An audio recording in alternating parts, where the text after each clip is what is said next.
Good afternoon, fellow Biafrans. This is the 15th day of December 2022. I just want here to drop a very quick one, okay? I want to encourage every Biafrans to be very, very, very resolute and focused. The difference between us, the Biafra people, and those that are blackmailing and propagating all manner of falsehood against us is that they are two-faced people, corrupt, very unbalanced people, and we are not two-faced. These people that are parading and spreading all this falsehood against us are those who believe in Biafra and they believe in Nigeria. So what they do is that they are the agent of P2B, whom they want to use as a pedestrian to cross to the other side of wealth. We are not here for that. We are here for complete freedom of Biafra people after many years of subjugation and slavery under the Nigeria state. So forget them, disregard them, tagging me terrorist, tagging me agent of Nigeria, tagging me all manner of names. One thing is very certain. After the 25th of February 2023, they will all come back to us. That is to prove that they are two-faced. So when what they are doing is failing, or when it has failed, they will come back and start praising us.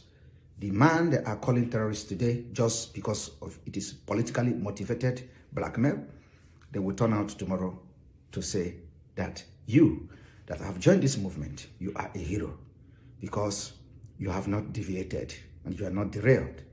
No matter the name they call you today, I call upon you, the Biafran people, to be very strong. We have never ever gotten it right this way. This is the time. The foundation that is holding that evil entity, corrupt entity, terrorist entity called Nigeria is shaking. And we'll finally break it in 2023. Every Biafran must be very, very strong. Go to every media where they are propagating these lies and blackmail and defend Biafra. Thank you. You said in several videos that there won't be election in the Southeast. Yes. What do you expect will happen? You think P2B is wasting his time running for president? P2B is not just wasting his time.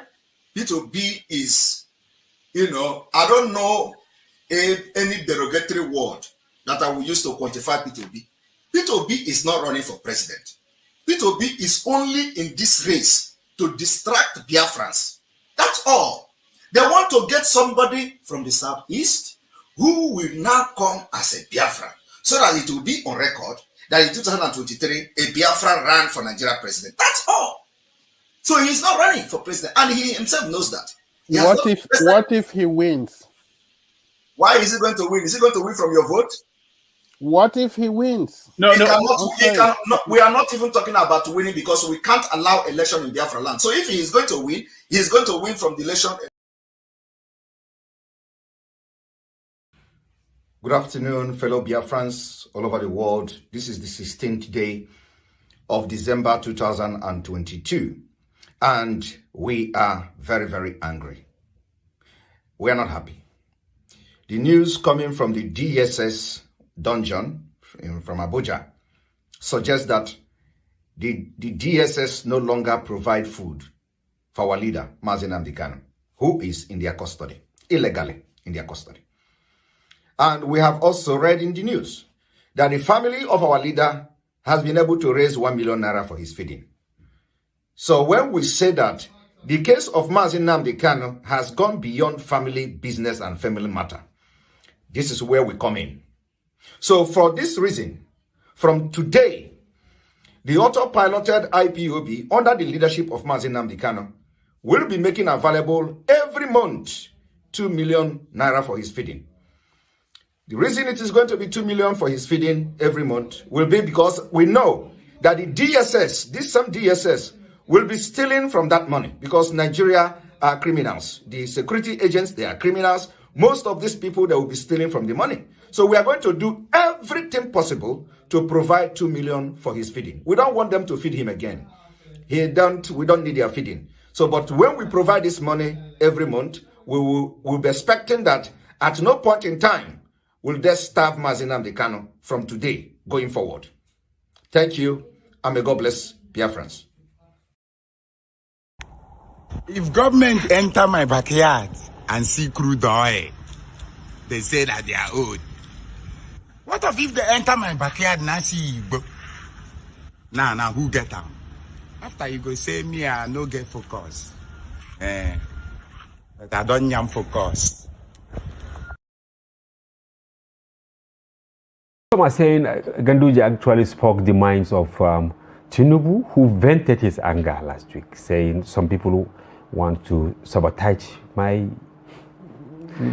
I think the problem for APC is exactly the problem that we raised in that Arewa Joint committee in Kaduna. If you remember, I asked Tinubu, how are you going to handle this legacy of the president? Yes. Because you are going to ask people to vote for APC. No matter what you do, you're going to have a problem explaining to people that you are a continuation of the Buhari administration. Yes. Now, so APC has this big challenge. How far should it move away from the president, and how close should it get to the president? Wow. And to finally, navigate I think Tinubu last week maybe took stock of all these unpopular anti-people policies or developments, anti-people developments arising from either an administration that doesn't care, or the level of incompetence is so intense that people are, the cost of living, the fuel shortage, the Naira exchange at all this time, and what appears to be an insensitive government. And Tinubu says, I know what this is. This is a ploy to get me unelected. Yes. Because people will get angry and they will not vote for me because I'm APC. Yes. And he said, somebody is planning all these things. Later, of course, he made attempts to say that is not what I meant. But we all know this thing. Whichever way you spin it, the APC, Tinubu's legacy is going to be, Tinubu's prospects are going to be affected by the records of President Buhari. Okay, by the record of the...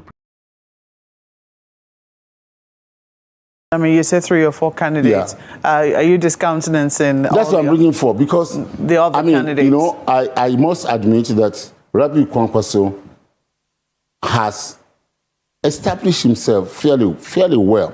Now, he has established himself. He has become. He's not a media survey personality, all right? But I am a professional, and I'm viewing his campaign from a professional eye. And I say that this is a quantum that must be recognized. But all the other candidates... cannot push Kwankwaso away in this equation. All the other candidates of, say, Accord Party, a few other parties that have also shown up, you're not exactly bringing them into reckon, are you? It's not that. It's not that we're not, I don't bring them into reckon. I see potentials in them. As a party, at our own campaign level, we're talking to SDP. We're talking to even Kwankwaso again and his team. We're talking to PRP. We're talking to ADC. We want to bring together. It's not a private enterprise. It's not a personal matter. It is, we're going to bring together, a coalition of political forces, in an arrangement whereby we all can come now.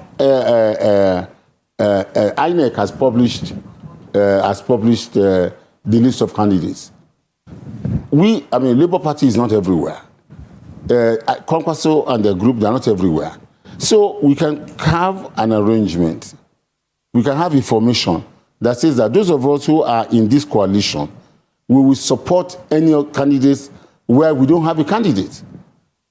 Do you understand? We're talking, and I believe and I trust God will help us that between now and December, we will bring together that alignment politically in the country, and the country, will be best for it, so that whoever wins, is not just winning on a solo effort.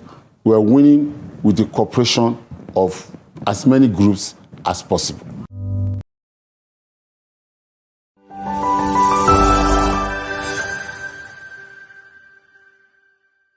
Thank you very much. As the year 2022 has just ended, I would like to thank Almighty God for showing us this very historic day, the 1st of January 2023. Last year we faced so many issues, so many problems as Nigerians, especially the issue of insecurity, the issue of economy, and the issue of lack of infrastructure, good infrastructure across the country. We pray to Almighty God to give us a much better 2023.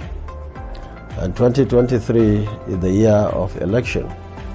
And I would like to appeal to all Nigerians to support all the stakeholders in the forthcoming election.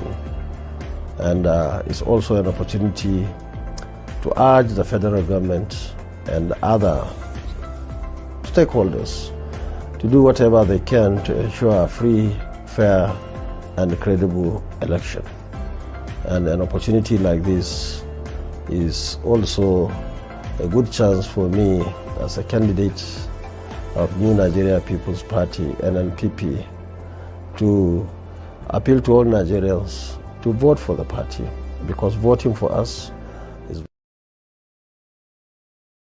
A couple of days ago, the presidential candidate of the ruling APC party has come out to say that he believes that certain things that have taken place, such as the redesign of the Naira, are designed to sabotage his campaign and his bid for the presidency. I wonder what your reaction to that is. I'm not sure if that is correct.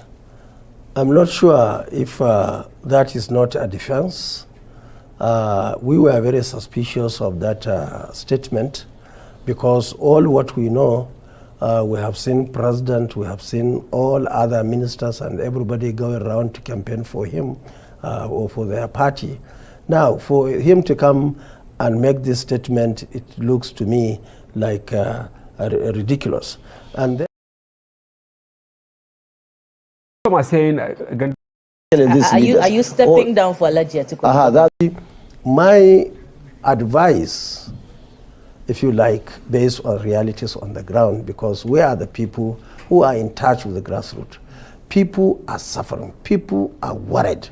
And I can assure you, by 31st of this month, there is no way Nigerians, especially people in the rural areas, people with no even banks in their local government, can do this change within the stipulated period.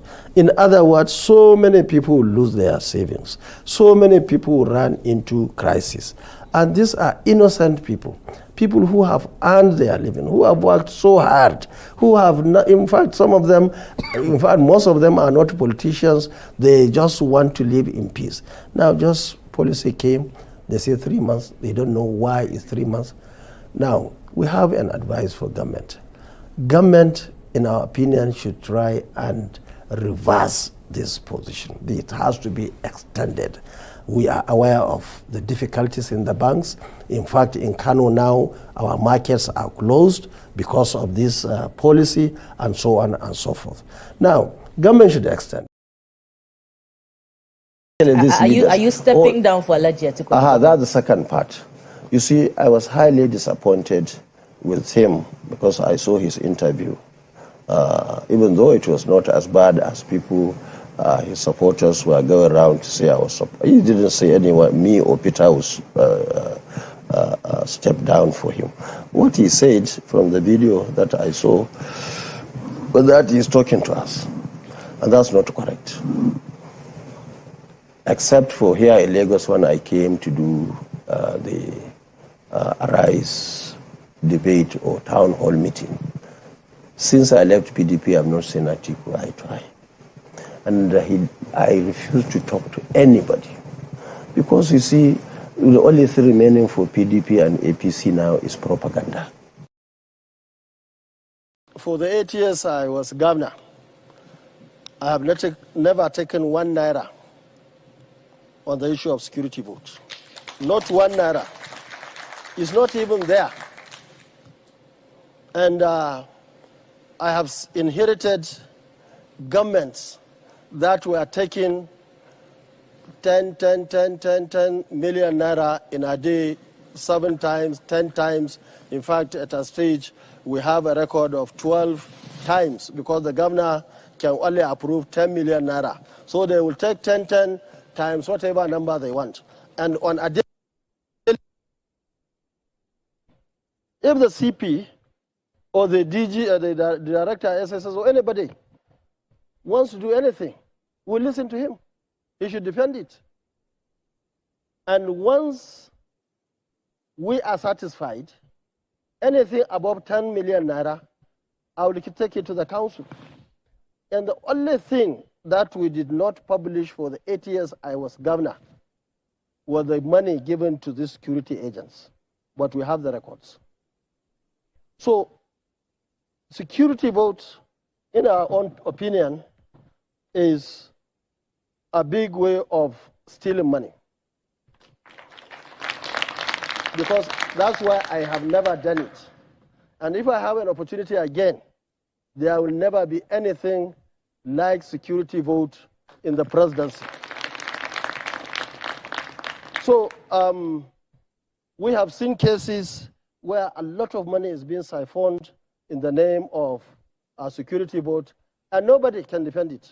And in my opinion, I think that should be stopped using whatever means, because it's only a good way of taking cash from the treasury.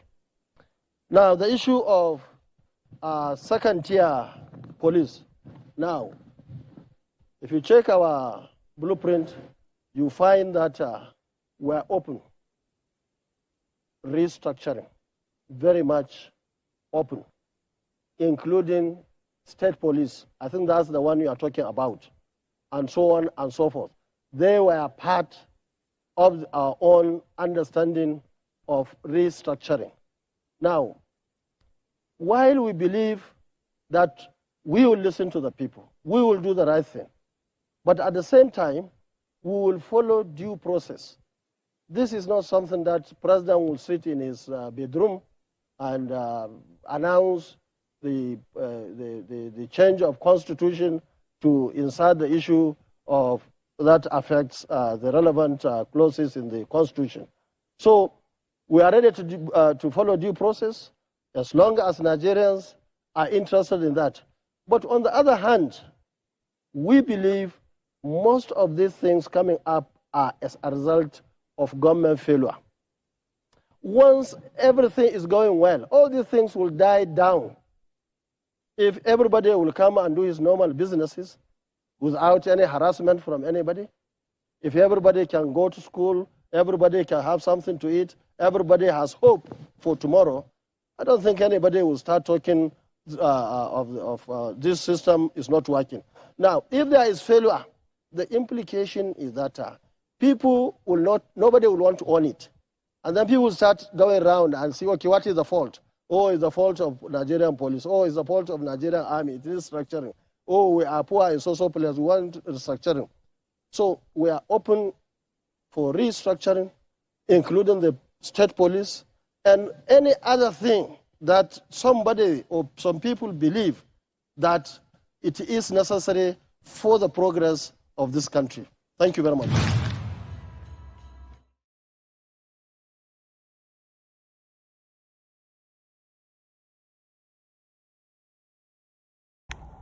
If government enter my backyard and see crude oil, they say that they are old. What if they enter my backyard and I see Igbo? Now, who get them? After you go say me, I no get focus. But I don't yam focus. People protested when I was governor. They even called strike. They shut down our schools for months, our hospitals for months. Well verified.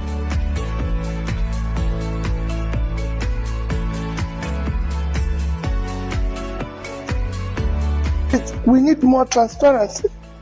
And when you talk about transparency in terms of figures, you show it, you elucidate it. Figures are not 1 + 1 is 2. It's not something you say it's just 2 because of. Tell us how we arrived at it and we'll believe. And when we talk about subsidy, I've continuously said, if we are removing subsidy, what are we replacing it with? Where are we applying that subsidy we removed to? So if you say to me, I've removed subsidy, I'm going to use it to build this number of classrooms, to be able to pull out of school children into school, so we can verify and follow and track those schools. We have issue in health, primary health care, especially issue of infant mortality. Removal of resource subsidy will enable us to build this number of primary health cares in different, so that we can measure it. So you don't remove something without saying what is replaced and where we moving our money to. Or it's helping us to manage our debts. This is it. This. But here we have fuel subsidy removed, the debt is increasing, and we're not seeing anything.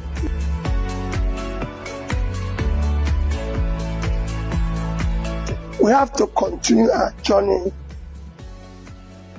on democracy. It's government of the people, for the people, and by the people. However, we need to tweak it where we have some level of parliamentary system in it, like is in South Africa. So we need to deal with issue of more scrutiny in our expenditure, in our borrowing, in efforts to be able to ensure that our scarce resources is prioritized to areas of urgent need for development, from security, food, all those areas, education. I'm not preoccupied about 2027 election. I'm preoccupied by Nigerians sitting today and having a better life. I've said it before, my politics is not about the election. I am not desperate to be president, and I don't want to. What I want to hear is that fuel prices are coming down, bread is getting cheaper, Nigerians are not. You cannot be talking about 38 million Nigerians facing hunger, and I'm talking about next election. Let's talk about hunger. Let's talk about managing our resources today. Let's talk about doing the right thing, the right behavior, showing example to the younger ones, growing up that we're leaders.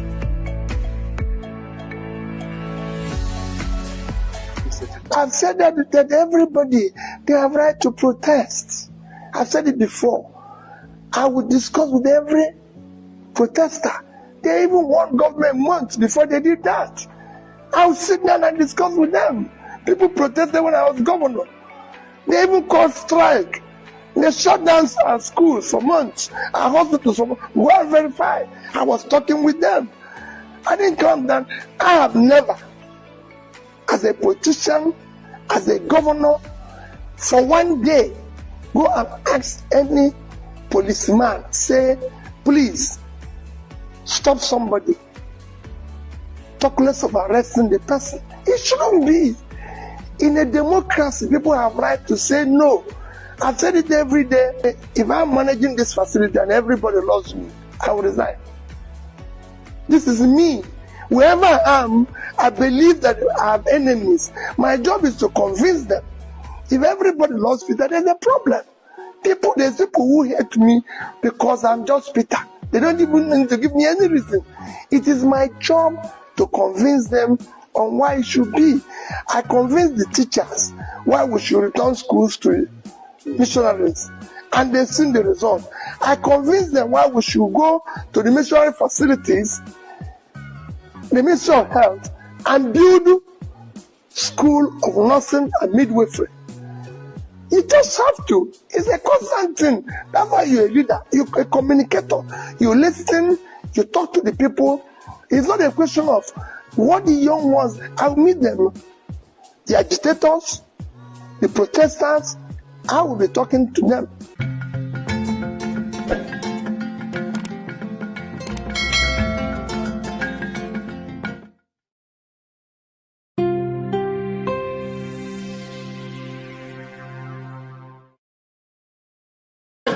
I'm desperate to see Nigeria war. No, be desperate. And because I'm inside, I know it is presently a criminal enterprise. I must dismantle. And that's how Africa is. Because as governor, I can take my state money and come here and buy a house. Buy a house all over the world that I don't need. So that's what we need to dismantle. If we dismantle it, it will work. There's no reason why we should be where we are. Today, secondary school penetration in Nigeria is 28%. China is 90%. It shouldn't be. We can do more. So we are waiting.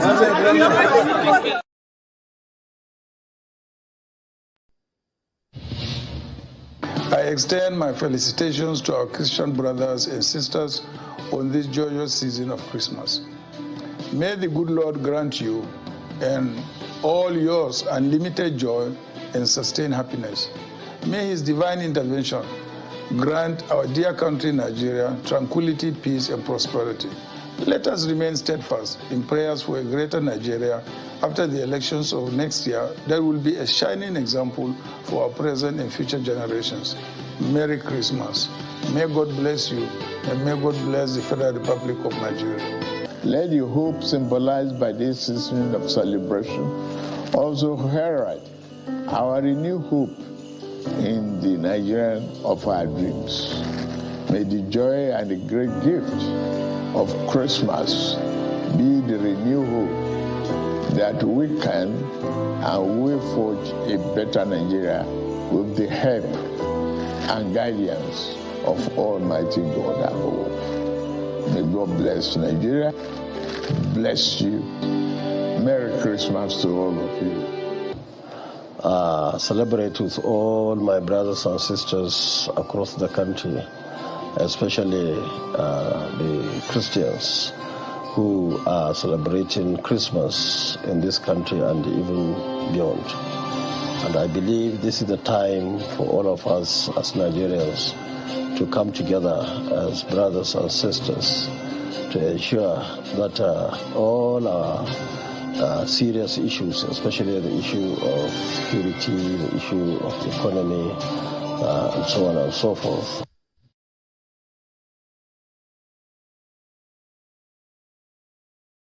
I don't want to give, any credential, to whatever they are saying. It doesn't distract from the fact that, I was at the convention. I was invited properly, and have an honored guest, position. So, who are they that I have need to prove anything to them? I was there, and what's their business? Is that about the high unemployment in this country? Is that about lack of food on the tables and the kitchen of the poor?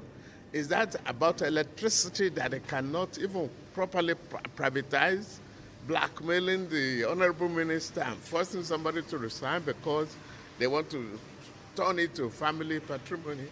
Is that the cause of infrastructure that is lacking in this country? Is that, shouldn't we even share knowledge, acquire knowledge, to really understand, what a nation needs? How prepared are you for next month's election in Ondo State? We are very, very prepared. The candidate is working hard. The party is working very hard. All our structure are in place. And as long as the election is well monitored, policed, and controlled, we are very sure of victory. First batch is 25. How solid is the state financially to ensure that none of them will be abandoned? We put our priority right. We first of all, we engineer our finances. It will be slow in gestation because people are not naturally will not respond to new creative method of financing. But this is what, this is an innovation, and equally the standard of this building that we are bringing is another pace-setting program for those schools. The funding is not there to take everything in one go, but by managing a good cash management method, we are not going to hold nobody, and we are not going to abandon no project. Your Excellency, sir, a project like this has to be sustained by teachers who can actually face the challenge. Do you plan to train your teachers to make them use the standard education education approach? We will continue to upgrade the teacher training program. Equally, we are going to hire more teachers. Okay? Those who are on temporary appointment will be converted to have job security. This is part of the government program. Put the teacher and the people first. Equally, we will have training the trainers program in information technology. I don't study the anthropology of it.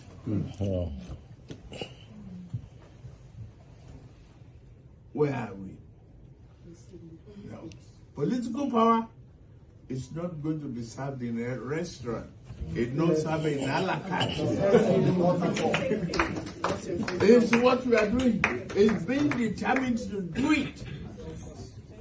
At all costs, fight for it, grab it, snatch it, Yes, sir. and run with it. Yes, sir. Jagaban. Jagaban. Yes,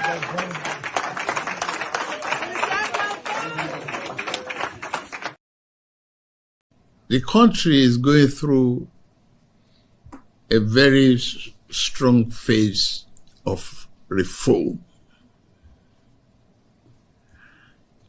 And this reform is taking a very bold and hard decision. For example, you might be hearing from whom now in the last few days about fuel prices. But can we help it? Can we develop? You use their good roads there.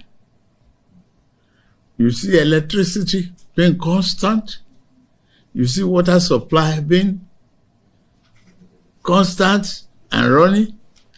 What is the critical path to get us there?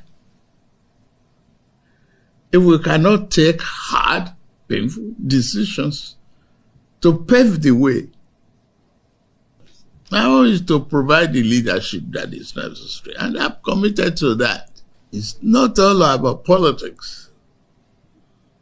If you are afraid of taking the hard decision when it is time to do it, you probably will not be able to build a national consensus any day, anytime.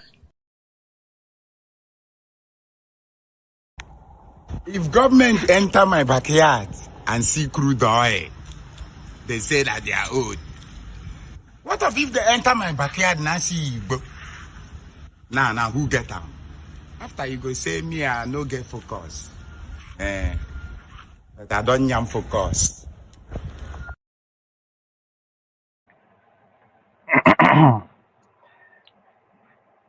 I greet them for everybody. Good afternoon, good morning, good night, good day. Wherever you are on this planet Earth, wherever you be joining from, wherever you are joining from, anywhere you go see welcome to on politics, where we talk politics and policy. Focus is mainly on Nigeria, but of course, we are not just a dot in the circle, but it's a global village, as we all know as it is today. But the Americans are saying, no, we are deglobalizing the world. But how successful is that going? That is also going to be the centerpiece of our discussion today. But most importantly, I hope I've refreshed your memory enough for the day because we are here again. We are here again because campaign season is here again. Konkoso, as it as the knock on our door, they say, "Come, oh, I see day here," and we all see how that is unfolding. But most importantly, APC Southwest came together yes a couple of days ago and say, "Your mandate, we shall continue." They have already endorsed. Next thing you are going to see is a group from the north, the south, the west coming out with similar approach, but most importantly, somebody will eventually, or group of people will eventually buy the form, and here we are again. One thing I want us to actually ponder on for a minute is that nothing has changed. When I mean nothing has changed, the rhetoric from these leaders, both those that are won and those that are lost, the rhetorics remain the same from back then up till now. That is not the tragic. The tragic is how we respond to their rhetoric, how we interpret the rhetoric, and how we actually act on what they dish out to us.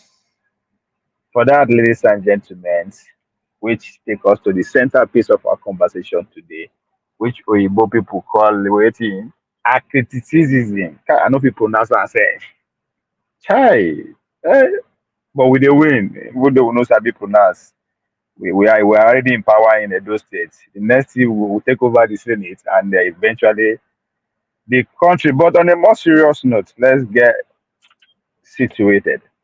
Acriticism. Now that kind of how I take break am down.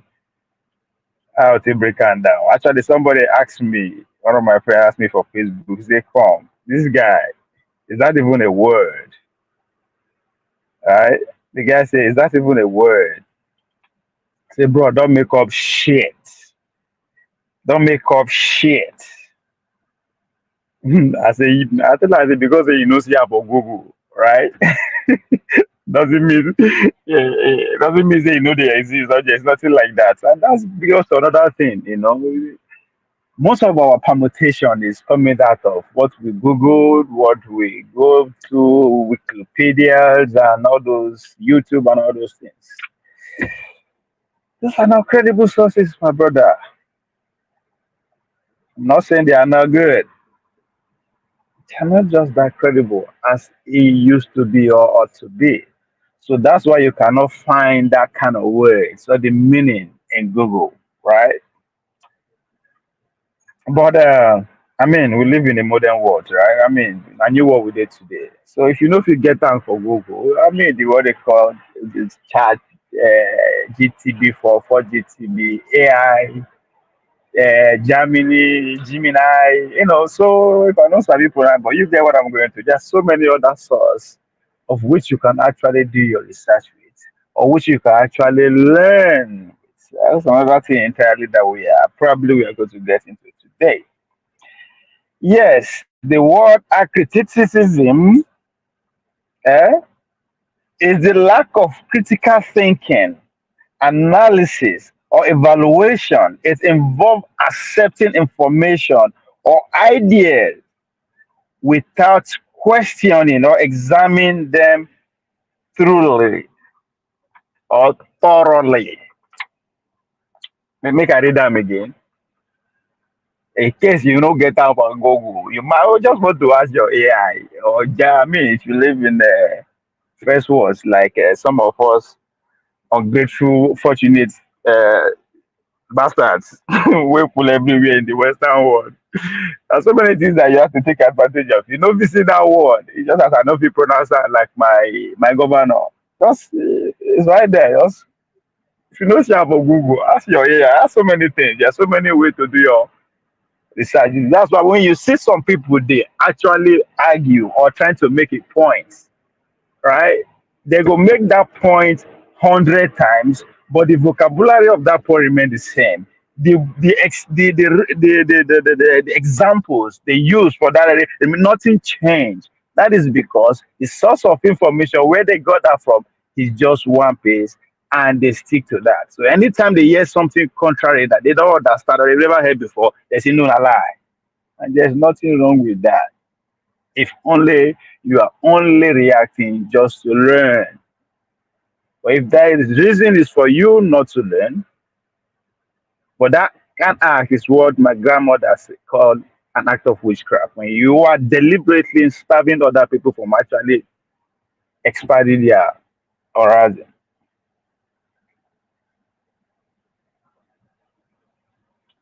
So again, our criticism is the lack of critical thinking, analysis, or evaluation. It involves accepting information or idea without questioning or examining them thoroughly.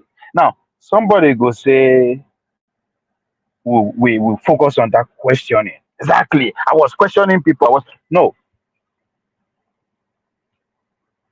questioning largely derived from the is it's also centered around that word ask, which is to me one of the most powerful words in the English language. Ask.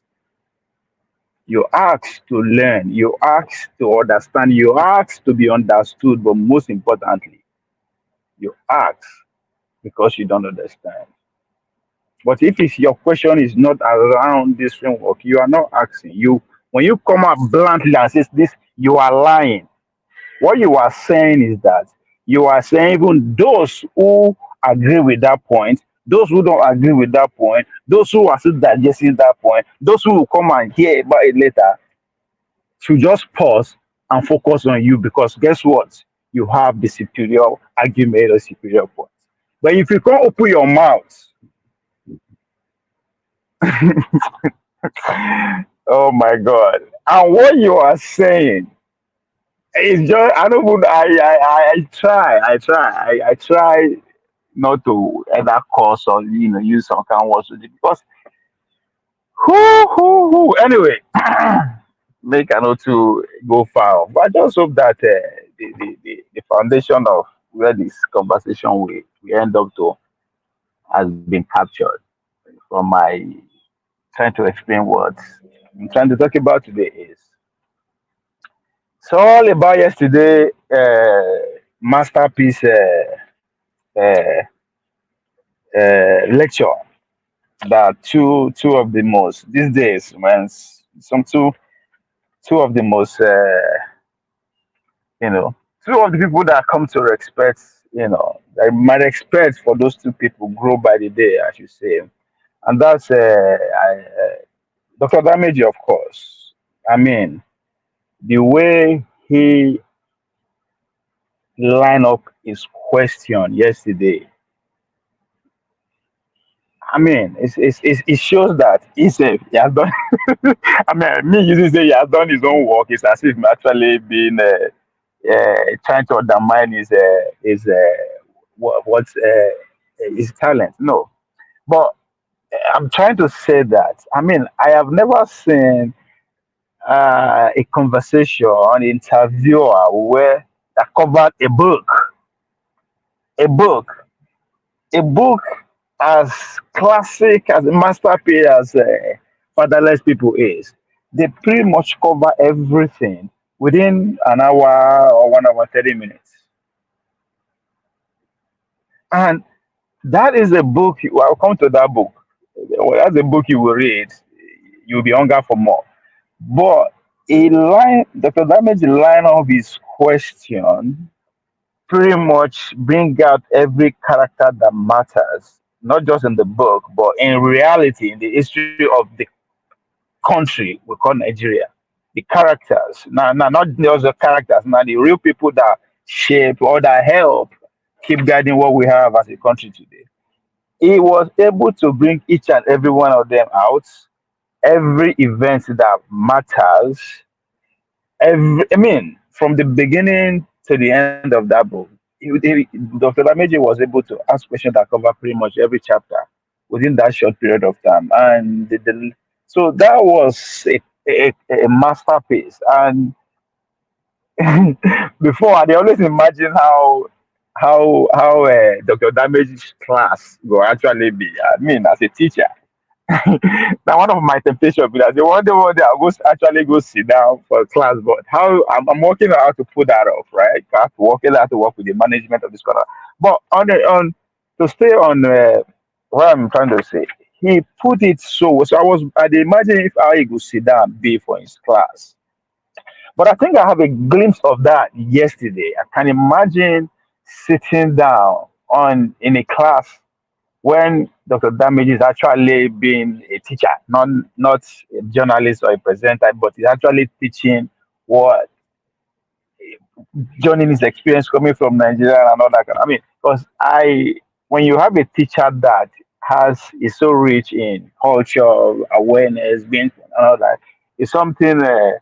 It's always something bad that you want to sit down, but to just learn, even if you disagree with everything the person is saying. But the area of where how the person arrange them is something you want to learn, not necessarily watching the person they talk of the subject matter, but the full spectrum of being a student, learning under a teacher.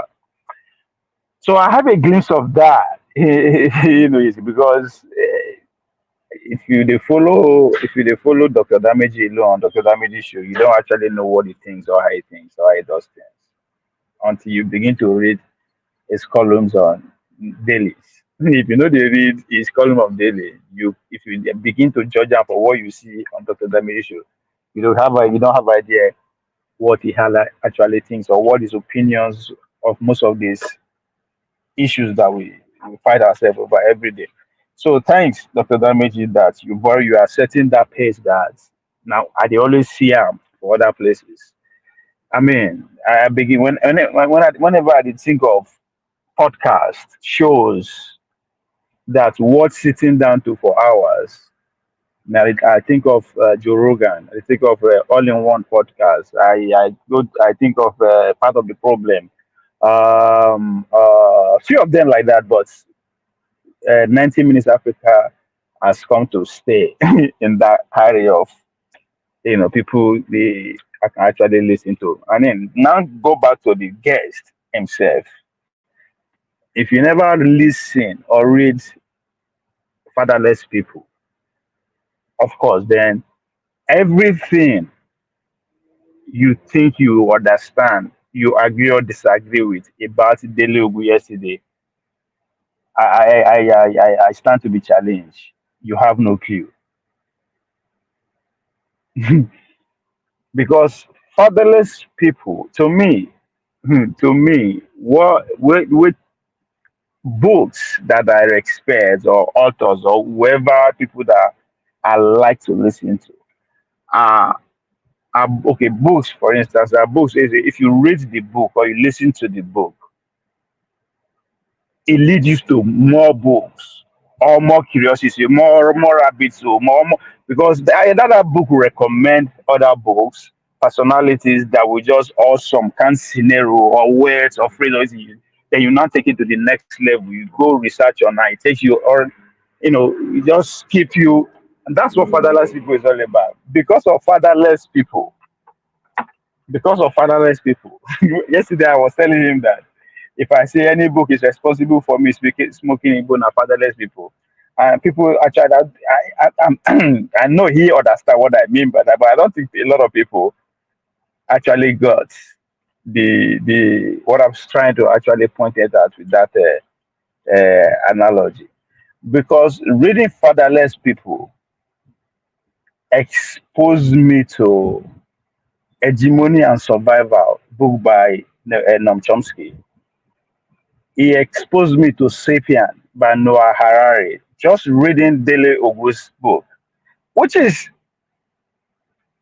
crazy because the book is pretty much 99% about Nigeria.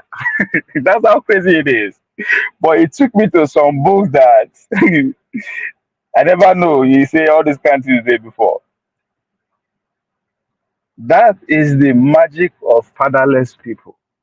It makes you question everything that you have ever heard or know about Nigeria. Even if what you know, you are part of that thing, that is a fact, it will still make you question now. To me, it can't get better than that. It make you question it make you question come, are you even actually in Nigeria? Or what makes you in Nigerian? What makes you an Igbo person? How are you sure that you're actually an Igbo person? How are you sure you're actually a Fulani? How are you sure that you are a Yoruba man? Or what sense of it? What is it? As in, how are you sure all these Yoruba, Fulani, Hausa, also all these are not imported? Are not enforced on us. So this now now waiting the book will do to you with that. So if not just missing the logo for the very first time, you are no matter how impressed or unimpressed you are about him, if you are not doing yourself, because it's not just even about him. As I said, the guy, he will make you question everything about Nigeria. So yesterday, when he's saying go back, we should go back to who we used to be. People don't get it, and that's okay. Before I even get to that, so that's who. Then just like if you read this fall apart, if you read this fall apart, you go begin to say, "What the fuck? Like, who are we?" Like, the, so that kind of, uh, as we say in the hood, you will fuck up your head. That is that things fall apart will do to you. That's exactly how fatherless people. But most importantly, if you are somebody we like history, who have come to fall in love with, like read extensively, right? You'll be happy that you actually come in contact with such a narrative, with such a story, like fatherless people, because a lot of things will make sense. You'll be able to connect a lot of dots, right? Just like about the Biafra one, for instance, which is Naibo. When you begin to connect the dots, you understand that even the people that carry the world, they don't even understand what they are doing, or they know what they are doing. That's a different. That leads me to the next phase of this conversation, which is Pansat. Unfortunately, I have to address Pansat. I have to talk about Pansat because I mean people were concerned about how words are powerful. People fall victim for what it says and all that. So that's not even my own concern, because it's not a concern to me, because now we will listen to ourselves, and in the real scheme of things we no matter, you know. But because we make we feel sleep well, we only the first as if we are the real deal, or we are shit. We ain't shit. But Fansat's way of presenting things, because as far as I'm concerned, even though they tell us, you go, he make it, no book, no, all these are just, it's just by the side. It's Fansat now, well read person, educated person, exposed person, most importantly, now adults. I mean, everywhere, senior citizens, they go call them. But now, how they present his view, or how they try make people understand other people's points, is what I'm concerned about, right? After everything that has been said by Dele Ogun and our previous guests from last week, for you to still be saying Fulani na your problem and you will refight the fight again, that's fine. I don't even have, there's nothing, I don't even have any problem with that. But what I want you, if you don't understand, or people should understand, that Biafra no fight Nigerian state. The civil war, it is not Biafrans against the Nigerian state. It is Biafran against the empire, the British and American empire. That is what the Biafran fought. And that's why people were slaughtered, stabbed them to death. If you go read the CIA declassification of those documents, I swear to God, like now on God, to me, 3 million yourself now understatement. So when you are saying that if you think you are fighting the Fulani or you are fighting the no, no. So if you are saying we go to fight them again, yes, but guess what? God will bless you. You are still fighting the structure as the city is now. My brother, no be Fulani you go fight or Yoruba you go under the Nigerian state. You are still going to be in contention with the world, the American empire. My brother, this time around, they are more dangerous than they were before. If you think say na lie, I dey lie. Go look around. Our own slaughter wey dem slaughter 3 million so na between 60s and 70s.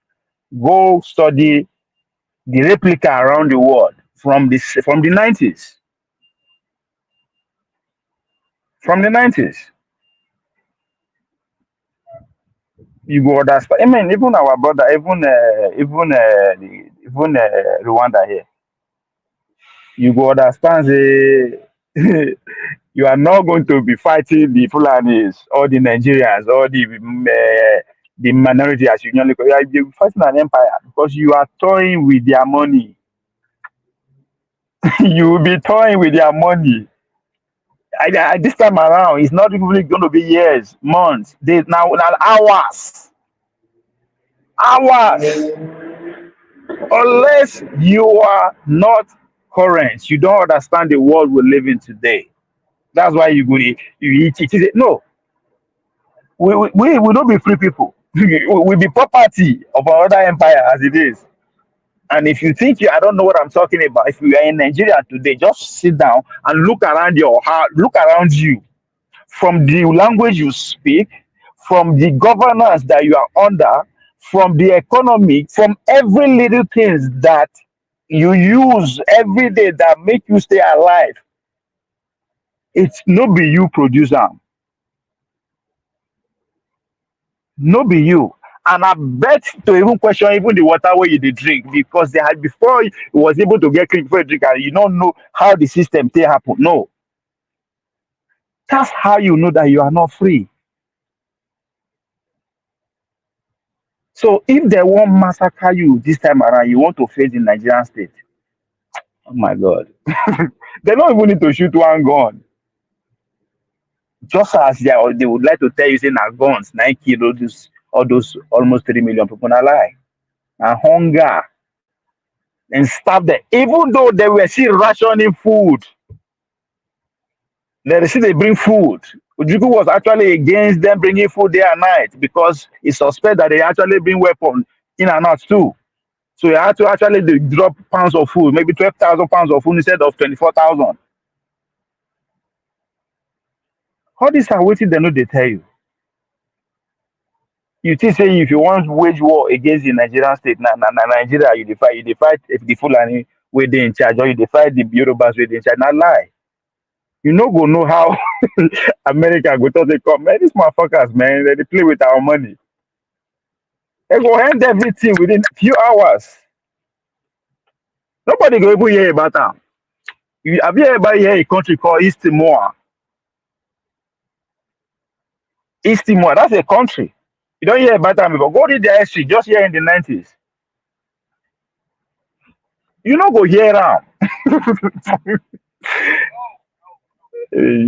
So that's my problem with Pansat, you know, the way he's presenting. You know what he's doing. You know what he's doing, but it's just that he won't tell you the essence because it's close. Some people will say it's close out and where it's going, where it's coming from. Us, man, it's far far away. It's far from the action point anyway. They get starts, right? So anybody wey say wan fight Nigeria today because in the verse for Fulani, in the verse for Yoruba, in the verse for the Benin people, you are making a great mistake. Oh. Especially when you don't have anything as your bargaining power. During the Civil War, the Biafra don't have anything to bargain. There is no resources that will say, okay, oh, other Western world will die for them because of that. No, every resource was still within the Nigerian control. So it's still within their territory, the West, the British territory, stroke American territory. That's what it was about. And you expect, you say, oh, British support there in Nigeria. What the fuck? What do you expect? You want to destroy their source of income? Who the fuck do you think you are? So fast forward to 2024. What do you have enough to that the Western world will abandon what they are already in control of in the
I beg. More than verse. I got a call that I know if he rejects. Yes, thank you, the Mogo. Bless you, you are following, you are following. Pansad is mentally unstable. I would say that because I think he know what he's doing. So he know what he's doing. You know what he's doing. So yeah, so there are some details where they will know they tell you. The same people will tell you say Nigeria na British business land. Then that same reasoning should tell you that anytime you say you won't fight in Nigeria, you are fighting the British people. And they are never the British people will always take care of business, in their own favor. But I don't understand. And that's where I go look for that word criticism. Critical thinking is not, it's just like as common sense is not common. We don't think, and we know the thing no more. That's why Obi go tell you say he belong to a criminal institution. But he go tell you say yes, make you vote am illegally. Illegally is part of the criminal institution, but vote am illegally. But we say we're going to kill that out. So again, I don't understand. I don't get it. So when pastor they talk, oh, for run them out, no, you don't feel it, but you don't know what you are fighting, and that's more even dangerous if you don't understand that you are not fighting Fulani or you are not fighting the Nigerian state. And the owner of that state, they no go, they will always go for their interests. How is it that people don't get this? So that's why I mean, I, I was concerned. Even that event yesterday, I was concerned because with all this lecture what we receive from every news anchor, it's as if we are not processing it from our own. I mean, I understand that now, TV and media and everything they think for us now, but it's not, it should not be acceptable when you come to public space they display it. I don't think you should let slide. I mean, I'm not saying that I'm perfect in all that, even me too, but I think, I mean, it doesn't make sense, which take me to Nigeria. Will take me to Nigeria. It's sad because nobody said you should not disagree with anybody. Nobody is saying you should not question. Even the guy said it himself. Question everything I'm telling you. Go do your research. But if you come in a public space like that and you boldly say you are wrong or you did lie, my brother, you've changed everything. When I mean everything, you are telling people who believe what the guy said, those who don't believe what he said, those who are still in the middle, those who are processing it, you are telling them to just pause and shut that whatever that guy is saying off and listen to you, that you got it the correct way. Again, there is nothing wrong with that. But the only thing that is not acceptable, if you can't open your mouth, come they talk rubbish. That should not be acceptable. Even when people they try make you understand. For God's sake, the word going back. That is even more political. That's a very vague word. That is broad. It means everything. A lot of shit. So when you say somebody is lying, that is, yes, you are in your own right to put it, but what comes after that better be superior. Because if it's not superior, you piss everybody up. Even those that believe in you, piss them off. And that's exactly what happened yesterday. When they say go back, what did you, if you don't understand, ask. But and it shows that your source of information are just one way. So that's why the word going back, just again, let me go back to 3 weeks ago when that journalist, the lady, Precious, if I'm not mistaken, what her name, with Dr. Damage bring from. Just her appearance on that show alone, even if she no utter one word, she tells you everything that you need to know about the state of India. But she went ahead to say this. I can only do this. I can only say this here. But because along the line, there is a word or a phrase that comes across our head called brown envelope. Oh my God. Everything that ever come with water fill up our brain.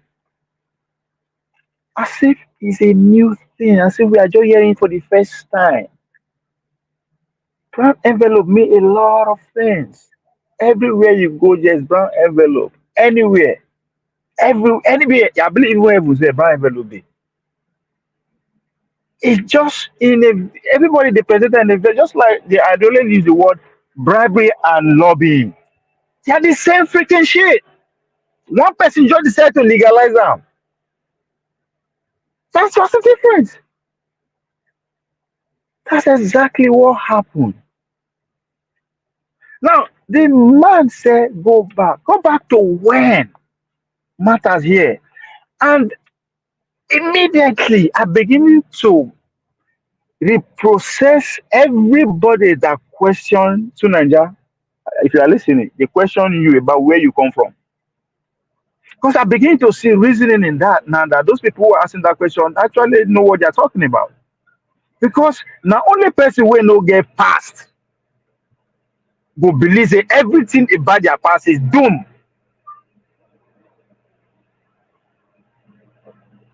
Because that's the only way you can say somebody is like when they say you should go back to the past. If you don't go back to yesterday, how the fuck you gonna understand to the not talk of tomorrow? There are people who come from empires. Up till today, there is an adage from the Hausa people. Babu utabaya chi. Babu utabaya chi. That means fire cannot consume empty space. If there's nothing, fire no fit catch anything. There has to be something for fire to be able to, start or strike. So when there is nothing, fire no fit. You can't just light fire and the thing here, or you go to a paved tank or everything. You just start fire. You cannot. Something has to be there, either dead or whatever for it substance for it to catch fire, right? In translation, nobody sends you if you don't have anything to offer. Nobody go invade you if you don't get anything. That's what invading. Nobody will even look at you if you don't get anything. That what looking at. So for these people to come and did every single good bad they did, is because there is something. Dr. Damiji was able trying to be very helpful by telling you about the Benin kingdom. But for some kind of reason, you don't understand the word, you don't understand that there is a word called evolution. We'll go there. There's evolution, right?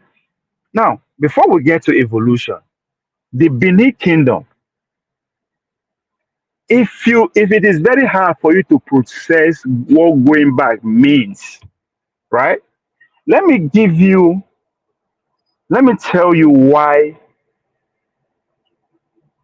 Edo people who understand what that throne represents are visually always very angry whenever you talk about Obaseki and relationship with the throne or our antiphas. I'll give you a reason.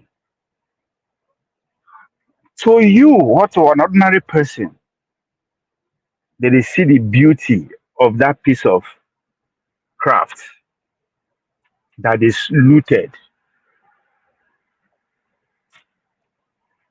To an average Edo man, it's not just that is just a symbol. Symbol of what?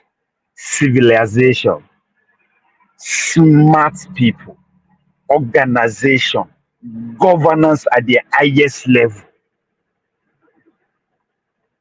engineering at the highest level, technology at the highest level.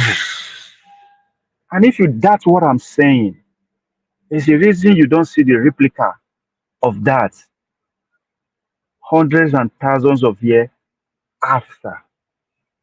The fact that we, the offspring of that kingdom, cannot even replicate it, it's something we are questioning. That means this is not who we are. So going back, we have something that we want to go back to. Going back means draw inspiration from what used to make that civilization envious of the world, envious of the most powerful empire to, as at that time, the British Empire, that they had to come twice. They came not to steal our artifacts, but they destroyed a civilization that was superior to theirs as at that time. It is that civilization that we want to know what is. Going back is to go and study. What make them able to erect the largest structure known to human history to date? What is the science behind it? What is the culture behind it? What is the work ethic behind it? What is the schedule behind every piece of it? What is the engineering behind it? That is what they destroyed.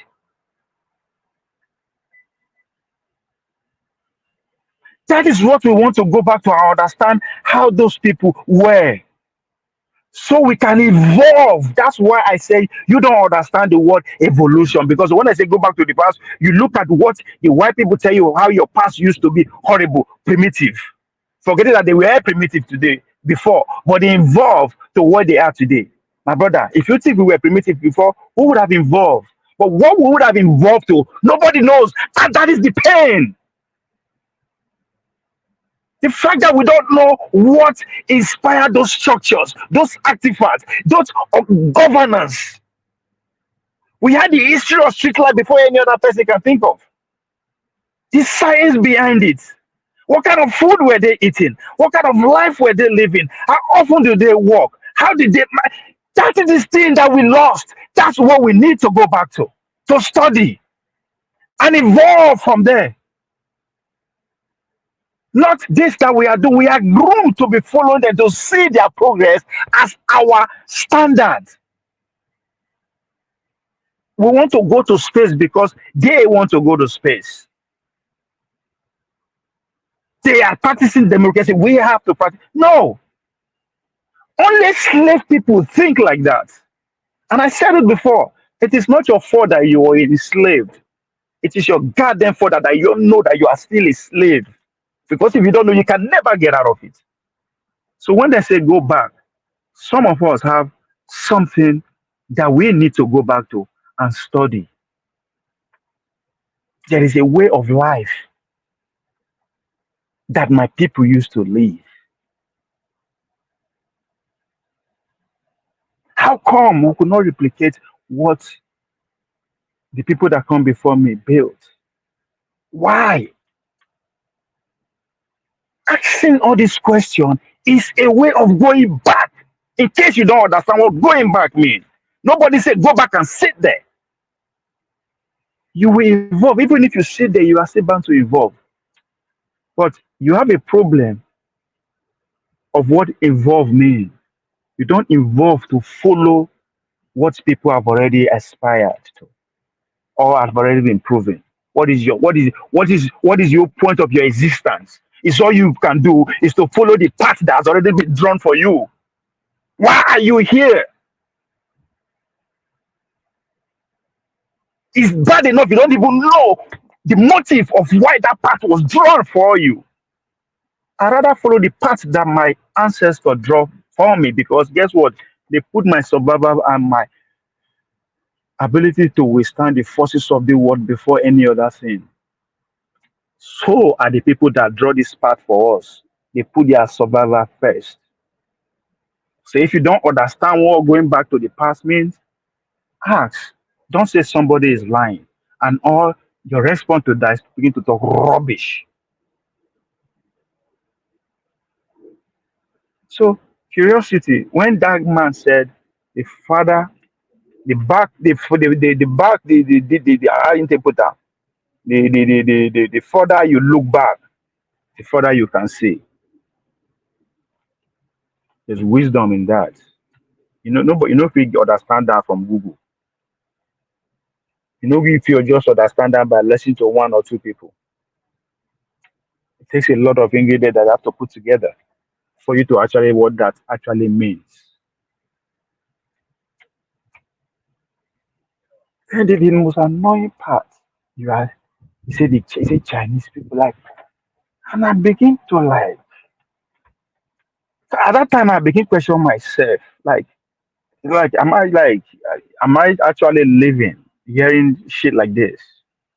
That the Chinese people abandon their past. I just can't believe. Just like when I know people believe, when people they ask me, what should we be organizing for? I'm happy today. I just can't just believe that.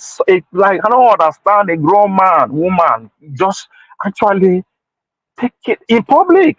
That's if you say it in private, that's fine. Like how? Before we even go back to 12th century, 13th, 14th, 15th century of the Chinese, that what the Chinese you are seeing today, all the ideology span from there. And I'll tell you why I said when all your source of information is just one way on one source, apart from if you actually Google, you don't know shit. Is you look at the economic progress of China, which is pretty much the combination of Leninists and every part of way here and there, part of here and there, join their own, make what they are today. But you never think about what is the culture of Chinese. How come nobody understands their system of government or want to replicate their system of governance? How come the first time in human history, first time in human history, we have a single organization, a single entity governing people above 100 million people safe. Never happened before. But these people are controlling billion with one entity. You never ask yourself why. It's not because of the economic exploits or because they opened themselves to the Western world that you always use as an example. No, that's not where it started from. You have to go back to the dynasty started from the 12th century. Even here in the 16th century, the Chinese economy was the biggest and largest in the freaking planet Earth. Just 16th century, yeah, foul. They were conquered because they never opened themselves up to the world like that. They were contented. But guess what? When those who are more hungry find out what they have going on, nah, we can't let this. The story changed forever, which led to 100 years of humiliation. But guess what? They still have to say, yes, America, we will take your economy advice. Come and invest. We will take this. But guess what? There's one thing our people used to have. If you are still believing in a Google, still be your source to Nigeria. One belt, one road initiative, right, is a replica of what they used to have within their region. They call what? Slick Road.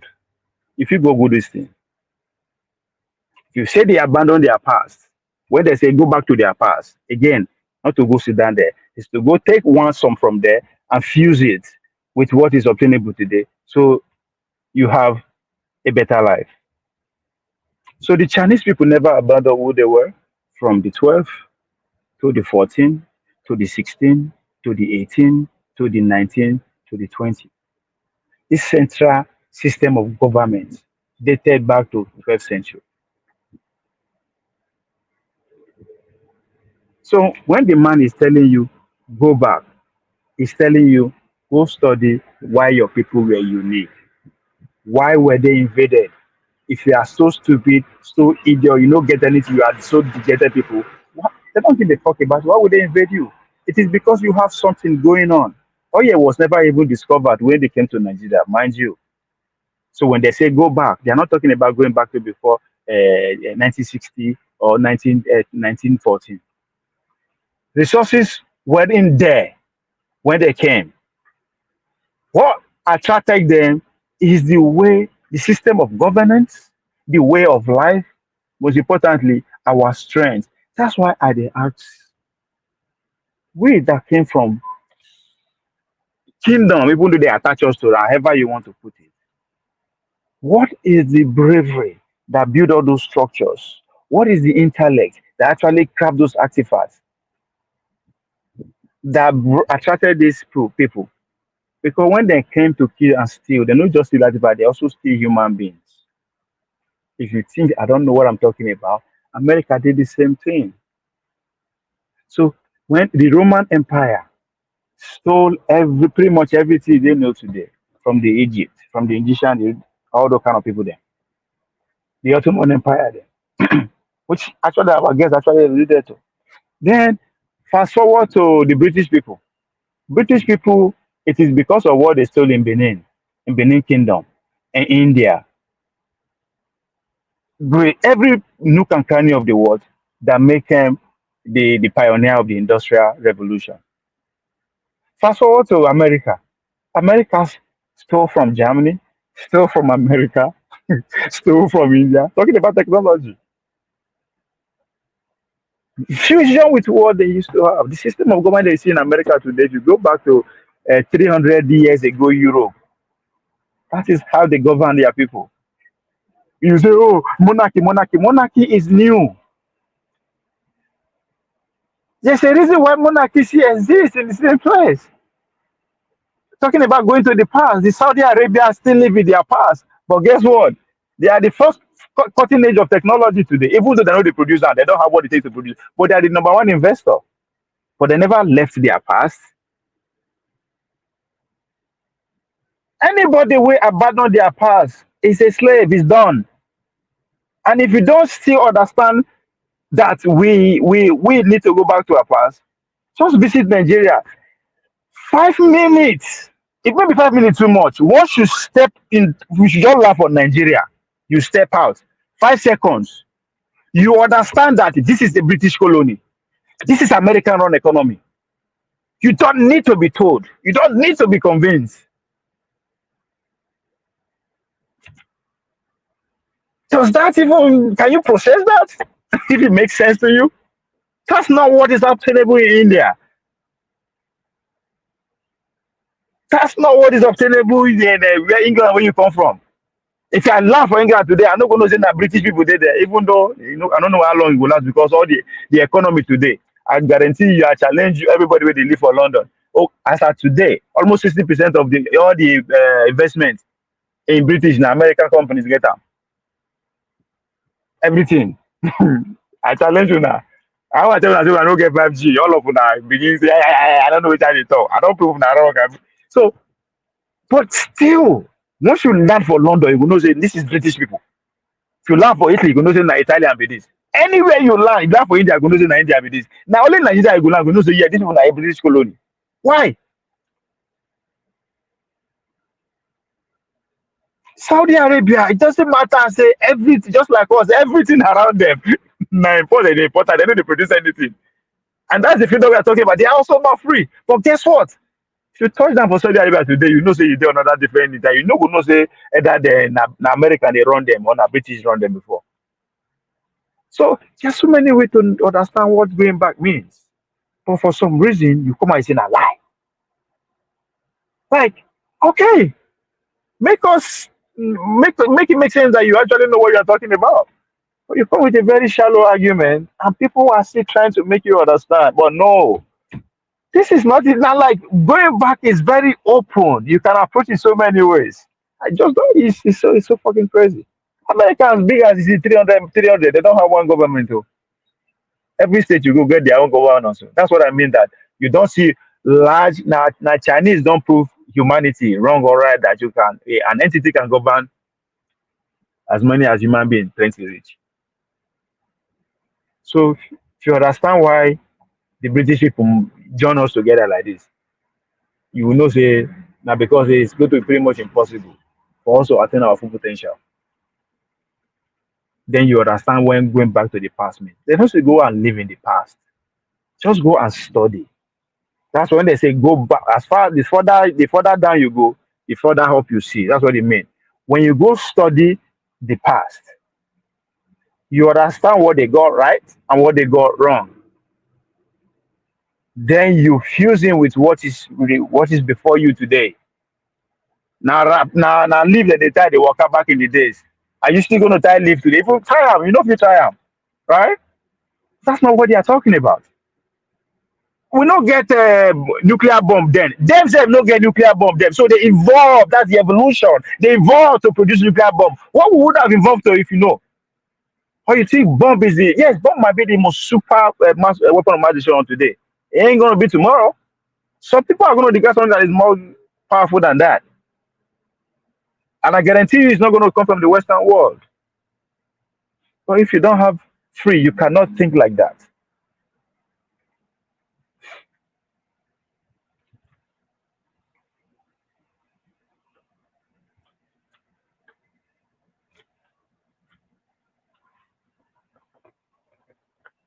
So when they say go to the past, there's so much you want to take from the past. We for don't develop our own nuclear weapon too. Now we can't even. Every day you dey shout nuclear weapon. Now you never ask yourself why we no fit. It's because the men where they in charge know what it is at stake. Death. They're scared. So you can scream all you want until all the people who are ready to say, you know what, fuck it. Ain't gonna happen. Again, it's all about critical thinking. There's a reason why our leaders are thinking the way they are thinking. There's a reason why the way they are acting. And somebody did his diligence and point finger to it. Instead of you to go, nah, Chinese no. What the fuck do you know about the Chinese people? Or the Americans, or the British people? What do you know? And I put it to anybody. Go and study about the First World War. If you don't understand the First World War, why it happened, how it happened, and aftermath, you have no clue of what is going on today. I challenge anybody, and I'll give you a step forward. Go and read William Wilson book, that the Wilson War, that the first American president went during First War. Wilson War, go read that book. I swear to God, everything you think you know about how the world is, you go begin questioning. I go begin, and a lot. Of course, if you have a curious mind, like few people idea, you go begin to say, okay, shit, I know why this, I know why this is this, I know why these people are this, I know why this. It's the same thing when you are up and harm. The war in Israel and Gaza is the most inhuman. Just go like, guys, stop making noise. This is who is fighting wars. That's nothing about to do with Israel, but this is about there are some things.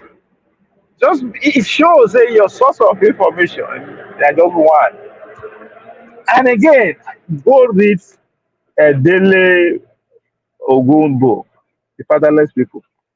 That will encourage you to pick up more books. That's one side effect of that book because you'll be more curious. When CM they say he read about 50 book on Biafra, I never understand until I read that book. I'm able to say yes because you got to go deep more into the rabbit hole. You got to begin look some camp people. That's why the people like Obasanjo, people you will not go mention the guy name again if you actually understand what the role he actually play in what we have as today Nigeria. But again, if you go deeper again, you feel excuse them. And this come to pass out again. When Wale Ogu pointed it out how Zik of Africa sell out because they in the suffer for America. You miss that part. You miss that part because they not say now, they no call Fulani name, they no call Yoruba name. Now Zik. You ignore it. The man challenge you, go and read Zik biography. I found out about that not because of course, because I read Fatherless People, which make me to go. Not because of Fatherless People, I begin with individual biography, the life of Tony Nahoro, Nnamdi Azikiwe. Every of these people, I begin read their biography, and because of my state elder statesman, former or former before Maodia, who always come on our national TV to talk about. He was the secretary, former secretary to Awolowo. Who blow Zeke after he come school for America finish. He no get work. On got beat him. Was broke as head. Not he dey suffer. You know how he be for America. He dey suffer. He got to go sit down with our Igbo people where they enslave him father and grandfathers. Yes, if their father and grandfather were that way, because he grew up during that era. You have to go lie in bed with them so that he go fit chop. And that our guest yesterday break it down. But for some reason, Pastor no hear that one. Oh. Nah, smart than for you. Nah, Konkoso. Nah, okay, this minority people where they say, now what be your problem? I shocked when I first read that thing. This guy was fortunate to fight his way out of Nigeria, come America, come study, even though he go like 2-3 school before he graduate, he graduated and everything. Because he never fit get job. He go sell out. And when people they talk, you go say, yeah. You don't know who you are battling with, but you're the royal mouth. Like man, the guy see won't come talk. So I know what I man. And that's how I will see things. We think say we are special. It is a way they happen to us, never happened before. So how did other country history? May you understand what they go through before they understand what freedom means. Go as India, how many of their cities they were lost to be what they are today? As everywhere. When you see the whole country, just me and you are focused on trying to be westernized, and somebody is trying to look back. Just look back. Maybe there's something that is missing. And in this case, in Nigerian case, everything is missing. We lost everything. Not that we lost everything, they succeeded. Why you think say they don't need to come be with us direct to actually do anything? Why do you think that is? Because they know the people where they grown. They have our brothers who they carry come America back in the days. They were physically tortured and beaten to forget who they were. They crossbreed them like animals just to forget who they were. They work on our brain over time. We don't forget who we will be. Somebody is trying to say, come, sit down. This thing this is your ambition. Maybe there's another way to actually look at it. And that way I have to involve you looking back. Just look back. That's going back. Now they breathing. Now English. Now I don't know understand say English na weapon. I don't understand say English now.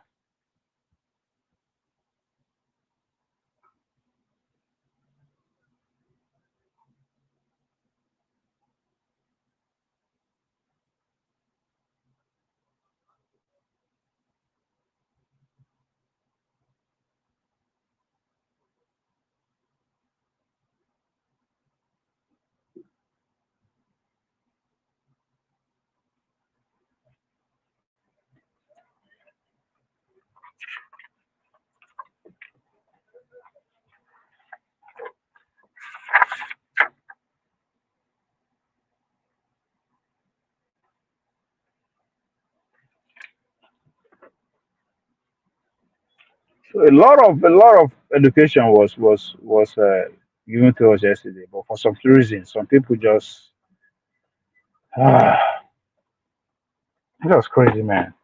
Nobody say make you no challenge anybody. No, you have to do that. But when you have when it's not about you, right? What I mean by it's not about you, when there are actually people who are listening, who are still processing things, then you are not trying to come in such a space. You better know what you're talking about, because you're gonna piss everybody off. Not some people, every goddamn person that actually can rationalize things. You piss everybody off. And that's what you did. Nobody's making no ask question. You are not asking question, you are saying that motherfucker is lying. That's okay. You are entitled to that. But you better come with a solid argument. Just like you pulling out a gun, you know, shoot. Blow your head off. And that's exactly what you did. Because I begin to think, because in English, not be the problem. But now when they accuse Tony Monday, he always say no sabi grammar. They accuse people like us, they will not sabi, I will not sabi grammar, will not sabi speak English. But I think, I don't understand, because the word going back, I don't see why anybody cannot relate to that. When you reach out Chinese people, those are the Chinese people, this is who they were for as far as you can think. And you can see cannot reason that they are that they say so much of their past in their present. Huh? English is an operating system. Oh.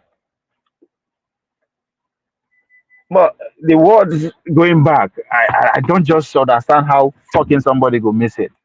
And you see, just like when somebody because they say brand envelope and every other thing, whatever that thing the man say free of person. And they wait to make people like Pastor come make case for come justify why Nnamdi Azikiwe will sell out. Then I go tell and say how what that is what the reason why he go get green card. Yeah, you see, when people this just the when they say going back, they don't say when we go back. That's how when they talk. All of us we don't come abroad, so come school, come so we are not supposed to be we're not supposed to qualify to run to stand for executive office. Going back that way happen because it's ridiculous the way we see things.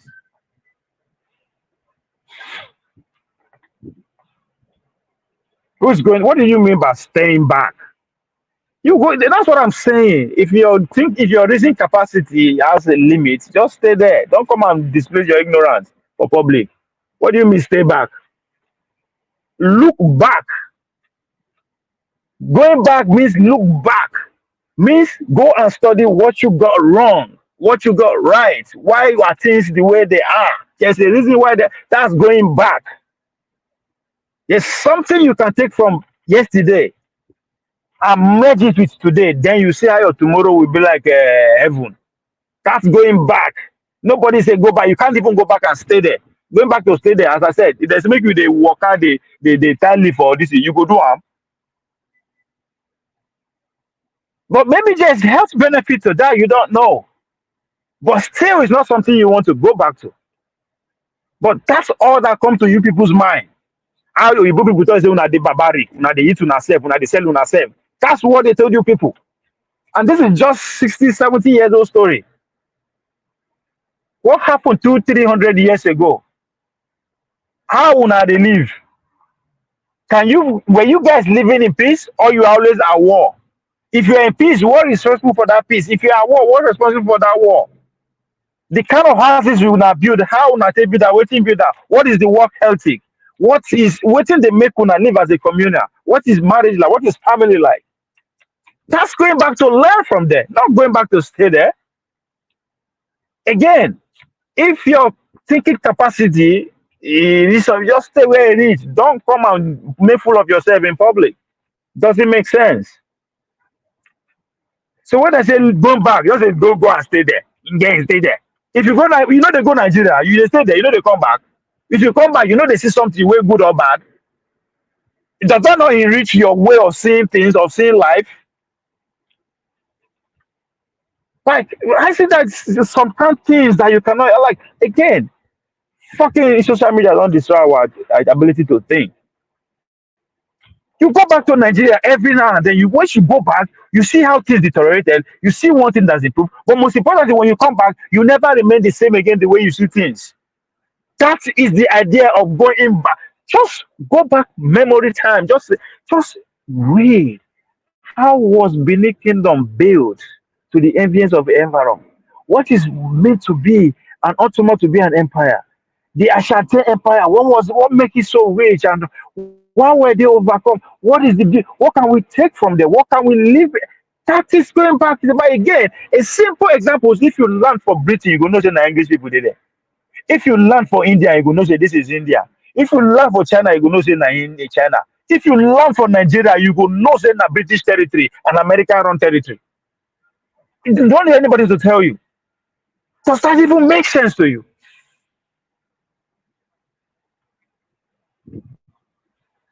So when they say go back, go and learn something, bad or good, you will never remain the same again. That's what going back means. Yes, he used China example, which is a classical example. Again, Chinese people, their tradition still remains. Their economy has been a little bit of a fusion of the way the Soviet way of reasoning every year and there to make what they are today. But one thing you can never take from them from the church is the central way of governing things. And that's why it's still a marvel to the world. How can a single organization govern over 1 point something billion people?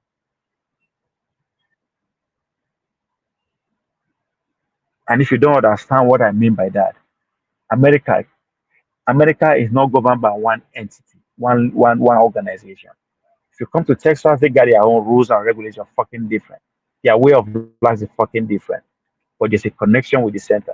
The same thing with California. And that's exactly how those kingdoms used to live. And that's exactly what the orange analogy the guy was trying to do. Part a little bit of that, not in total. Going back to China, one belt, one road is there what? An ideology and replica of a slick road. That's a little bit of their past. We don't have anything that comes from our past. Our past so horrible that we don't even want to speak our language. We don't even want to like everything. Even the way we see things is foreign to us. And you think there's no reason for us to just say, you know what, fuck this motherfucker, let them go wherever they want to go. As I said, now evolution for their barbaric living.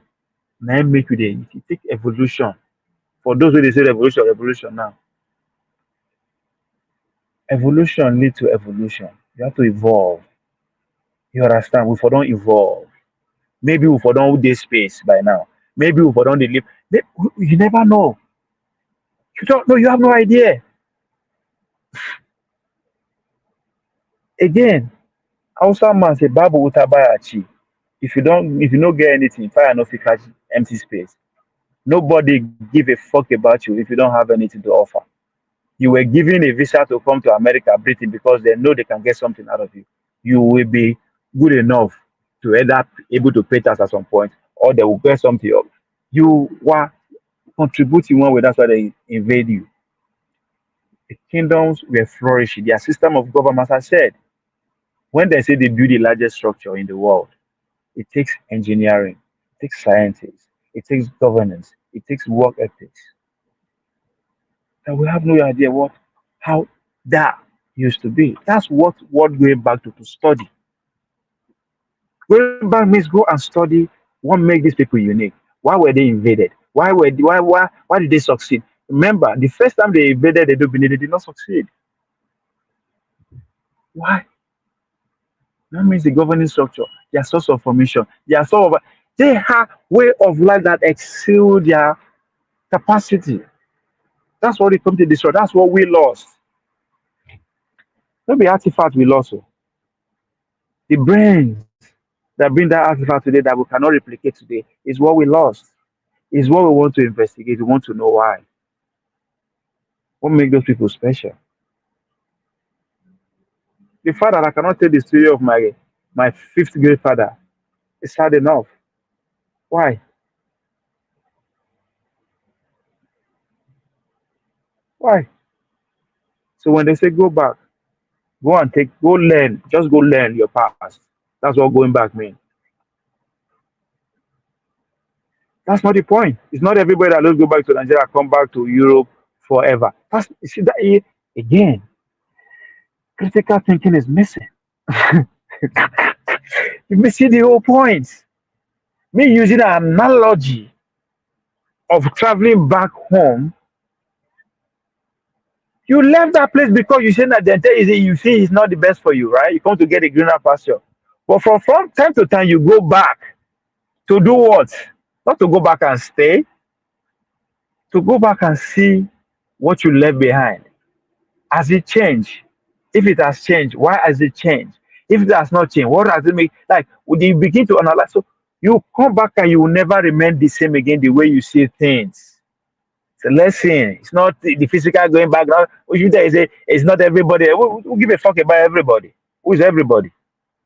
It's not everybody likes to go back to Nigeria. If we're not coming back to Europe for what the fuck are you even talking about? Again, critical thinking is lacking. No, I left because I don't want to be terrorized for secret cultures.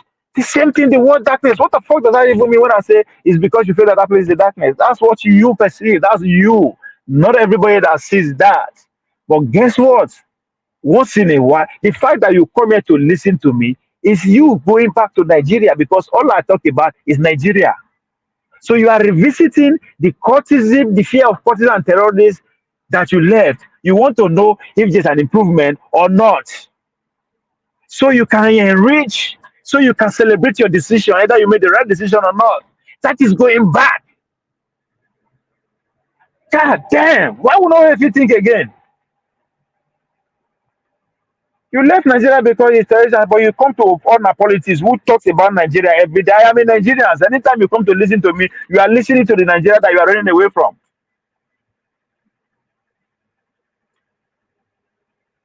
People just, oh my God. So then I understand.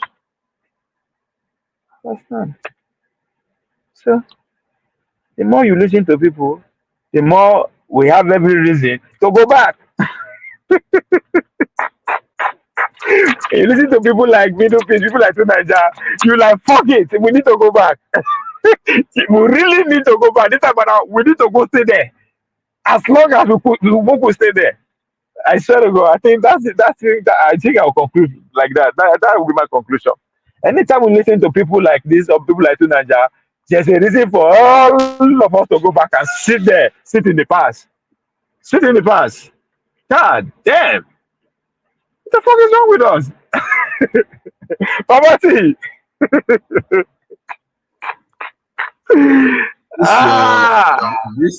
This your money rant is now a thing now. I mean, what's going on with you? Like this, I mean, No, because this is our diasporas are pissing me off. And then they accuse everybody for granted they don't know how to reason or thing. But when you look at listen to people, you're like, what the fuck is going on? So, but it's annoying. But they've chosen not to make themselves an asset. Like other developing countries have turned their diaspora into asset. We are even worse at those back home in terms of what we do online. No. We are liabilities, though. I beg, make them forget us. I think that will be my next rant. They should forget it, then get people for the diaspora. We are a big liability. We are not happy matter. When they listen to people like Redick that we're with the ESO. You know how liability will become. Ovia, do you know what I have figured out? Those that are in diaspora that come online to talk shit about Nigeria all the time, they have to justify the reason they left the country. So even if no, it's bad. No, because if it makes sense. I like that. Go ahead. If it starts to get better, then the reason for them, so they have to constantly make it look bad to make them feel like they made the right choice to leave the country. So they will keep putting it down, even if there's enough evidence to say the country is going in the right direction. Fucking crazy, man. You're right. So, I totally see that. I don't like.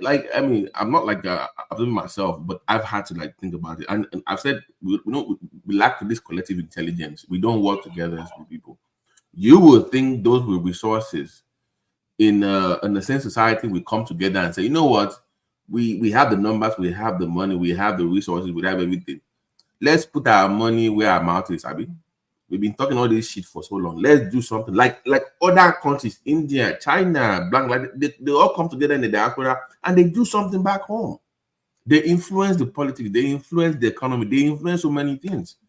But your own is just to put the country down to make yourself feel good that you are living in the abroad. That's the whole point. Just to flex like I'm here now, then damn the country. So, you know, that's the Nigerian mentality. And I have tried to stay away from that. I don't, bring positivity, be critical about the country, but not run it down. Nigerians don't know how to separate politicians from the tribe or from the country. Like you can hate on Obama, but you don't see Americans criticize. You will see somebody from New York on an African platform talk down on his country. He might hate Joe Biden, he might hate Trump, but we never talk bad about America. Nigerians will just lambast the Tinubu and Nigeria and everything. They can't separate both. So that's I don't. And by the way, your guy from yesterday, I was disappointed. The man from AAC running for governor, I was so disappointed. You know, remember I pushed back at Kunle right yesterday or the other day when he was talking about he's a radical socialist, and I asked him the place of capitalism in his government if he wins, and the guy pretty much hates capitalism. It bothers him if you have billionaires that are making money. He hates it. But isn't that a true socialist? That's Bernie Sanders, even though he's a millionaire. That's the typical the Democrat, by the way. They hate billionaires, but they make billionaires. No. He said he's a right. Even America that is a capitalist, they still have some form of socialism mixed. It's not all purely capitalist. So they still have but listen, now you as a capitalist, right? That's the kind of person you want to support. You know why? Right? All you need to do is to actually put your money to that. Let's say you get and win. You no get choice. He ain't go come they do what that they do down good now, right? Give you some kind of leverage on the ground. but in public, you are Nigerian. You understand? So that's exactly that's how we think about these people. That would make sense because I asked him the role of capitalism in his administration if he wins, and he said he believes that government should be the one building the manufacturing plants, competing with public sector. So there's no place for me in his government. That's what I'm saying. What you expect him to say is trying to get votes. So you are a capitalist. You don't need to be making us anyway. Go underground. They know they need money to win. You are providing that money. So of course, leverage will be given to you, but on the ground. And that's why I give you that it's critical example of Nigeria. They will tell you, say, no. But the leverage that you are giving on that G is beyond unthinkable. So which is the same thing. I go to the America that you use as an example. Socialists there on the ground. In fact, socialists they power the capitalists, right? But they will come tell you, say, man, it's a capitalist. So now so you go to see the guy view. Yes, he's very focused on his view. That's the best way to take advantage of that kind of view too. Right? Somebody is not flexible. He's very stubborn, but you can get him. Yeah, because he was talking about SMEs. Like, let's use a practical example: the textile industry. That he wants to focus on SMEs. If you look at the issue of SMEs in regards to the textile in Nigeria, is the supply chain because they're still having to import. So one would think that a government will invest in big business that can actually create big textile industry in Nigeria, right? That way it makes it easier for SME to work. But if you just focus on the small, where you don't have the big, that means foreigners will take advantage. That they will be the one benefiting from your policies, not your own citizens, because they still have to import big textile from China, Japan. But if you build your own in your own country, and it's powered by private sector, then the SMEs will then benefit as a result. So it's a collaborative effort that I that's why I'm like, where's my place in your policy? So I get your point saying backroom deals, but I've not talked to him before. I'm just meeting him for the first time, but it comes across as like hating big business. Like he's not even open to the idea. Once he told me, well, government is going to compete with the private sector. I'm like, what the hell? Compete with me in manufacturing? That's what we're doing in 24. So it was just the way it came across. He wasn't even open to the idea of like providing tax incentives, for instance, to attract big business into his own state. So the idea of course, social welfare is there, but you must have a functioning business environment to pay And for. that's you should know his inspiration too, where it's coming from, like in terms of party ideology, Showore and co. You know, that can. To me, to them that's radical. It's being radical. But Ovie, you asked him now. Remember, you asked him a question that they were struggling with. You said, "Where will he get the money?" And he kept saying, "There is money, there is money, there's money." I'm like, this guy does not know what he's talking about. That's why I don't Oh, know they are stealing money. No, if you want to create, if you want to create all the social welfare programs, you need money, and you need big time manufacturing in your state. You can't be doing SMEs to power what you are talking about. So that's where he lost me. I don't know. It was too radical. He said he's a radical socialist. Yeah, I never heard that before. I just hear. Yeah, it's not regular. It's a radical social. I'm like, this one. I never hear that before. Say that no, say that radical socialist. Are you talking about? Yeah, that phrase. Yeah. Radical. That means it's not even open to the idea of anybody. Just like, how can they come here? One man will now be making all the money. Government should be the one running the businesses. I'm like, this one don't want even hear anything about that. Okay, I'll leave you alone then.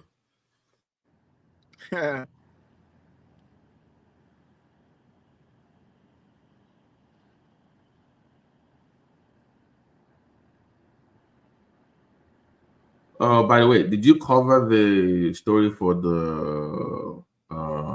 I can't confirm it, but I was reading Guardian this morning that they said that Tinubu wants to replace 11 ministers, and some of our favorites names actually popped up. I was surprised to see Minister of Internal Affairs and Bosu Tijani on the list. I can't confirm it, but I was surprised. I thought they were both doing okay. I don't know why he wants this. That's new. No, it's a Guardian report like a week ago. Yeah, that leave those people. Tinubu plans to reshuffle his administration and is going to replace Femi with Fashola. And he had the 11 ministers that they're going to get rid of. Let me find that news story if I can. If not last week, I think I covered it. I said, well, Tinubu is not going to reshuffle the cabinet.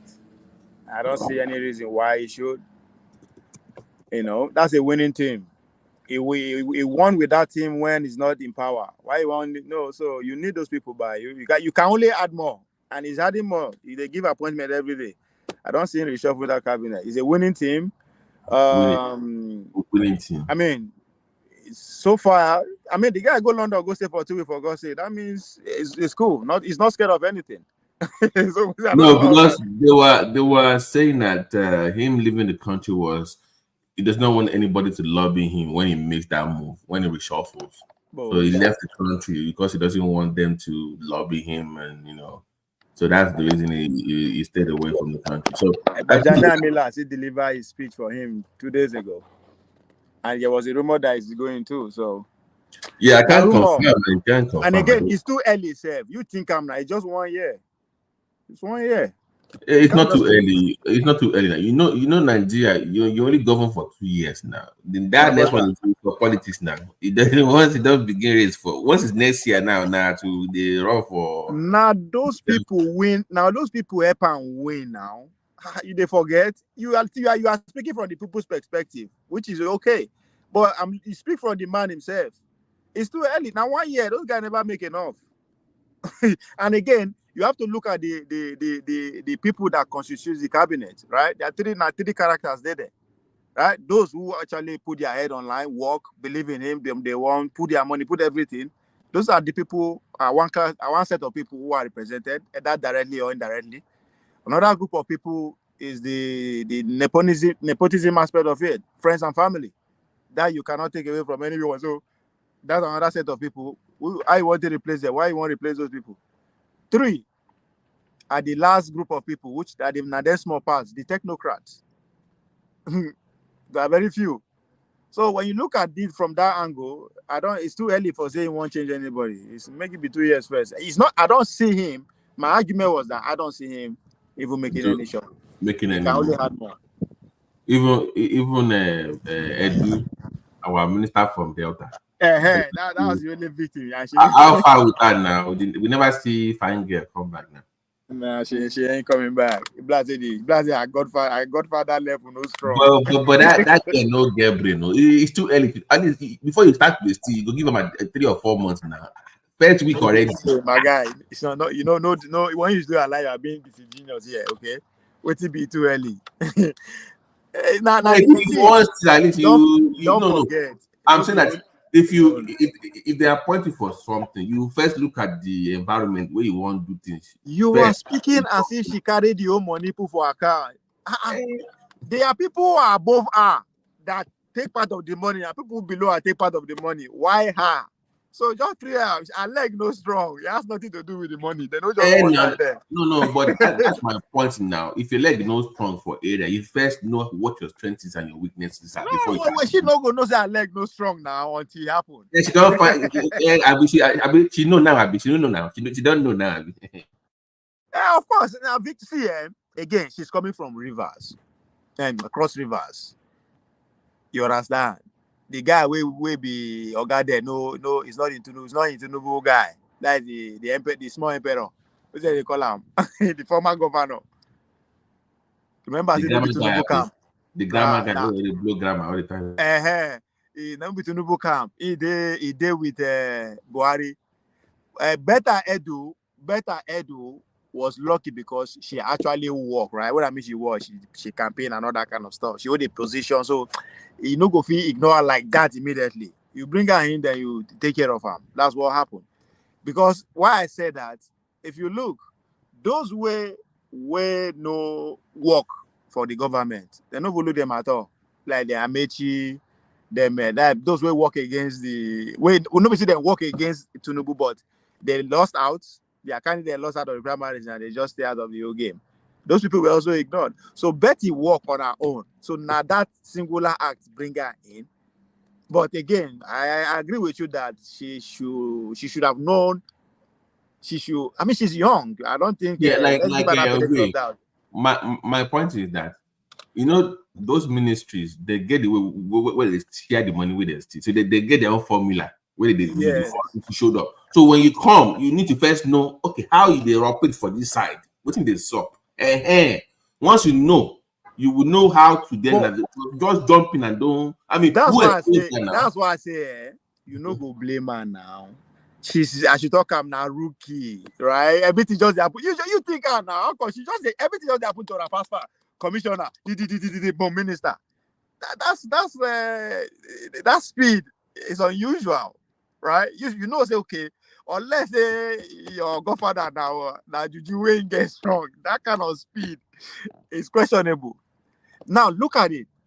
Why the other guy? Why they no commode the interior? Now because interior, one is godfather. They very close home. Unfortunately, things happened to a godfather, but most importantly, the guy was a House of Rep member.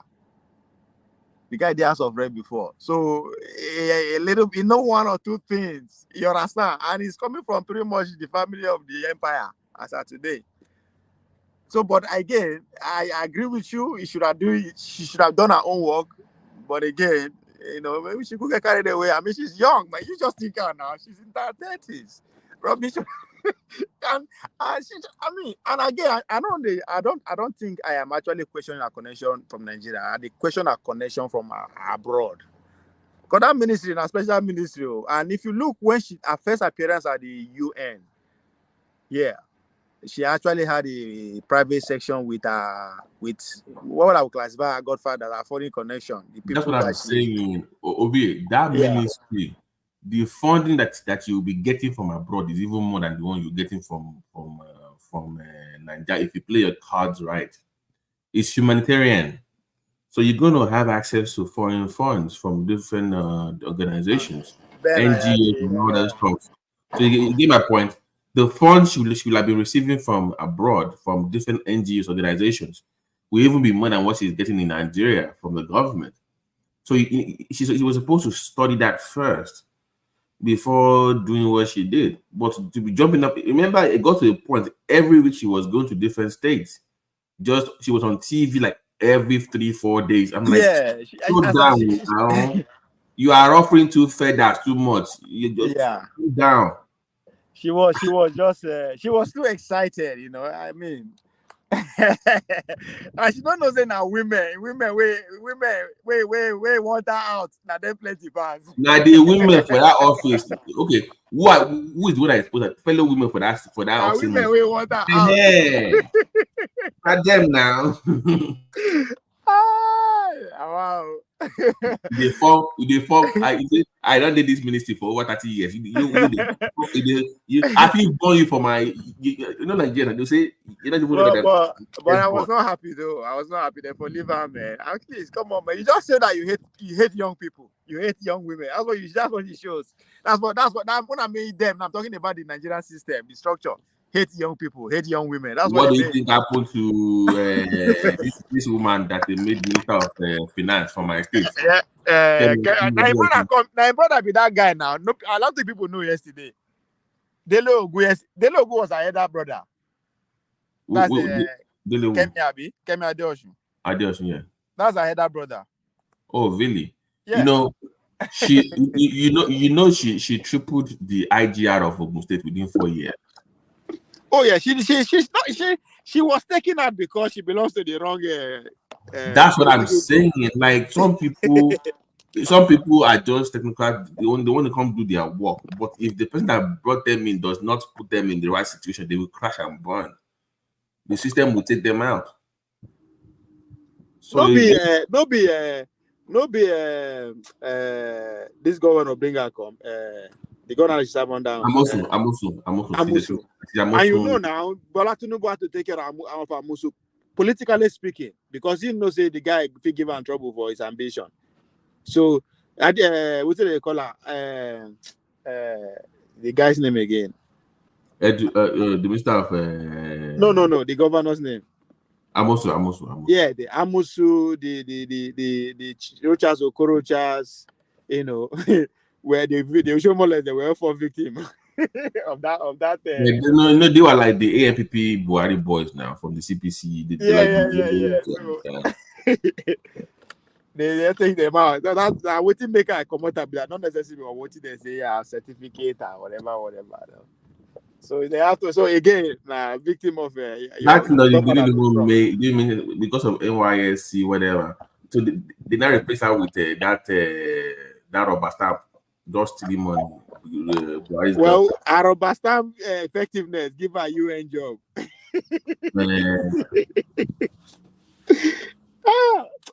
These people, So I didn't know this for real. I think they paid me for birthday.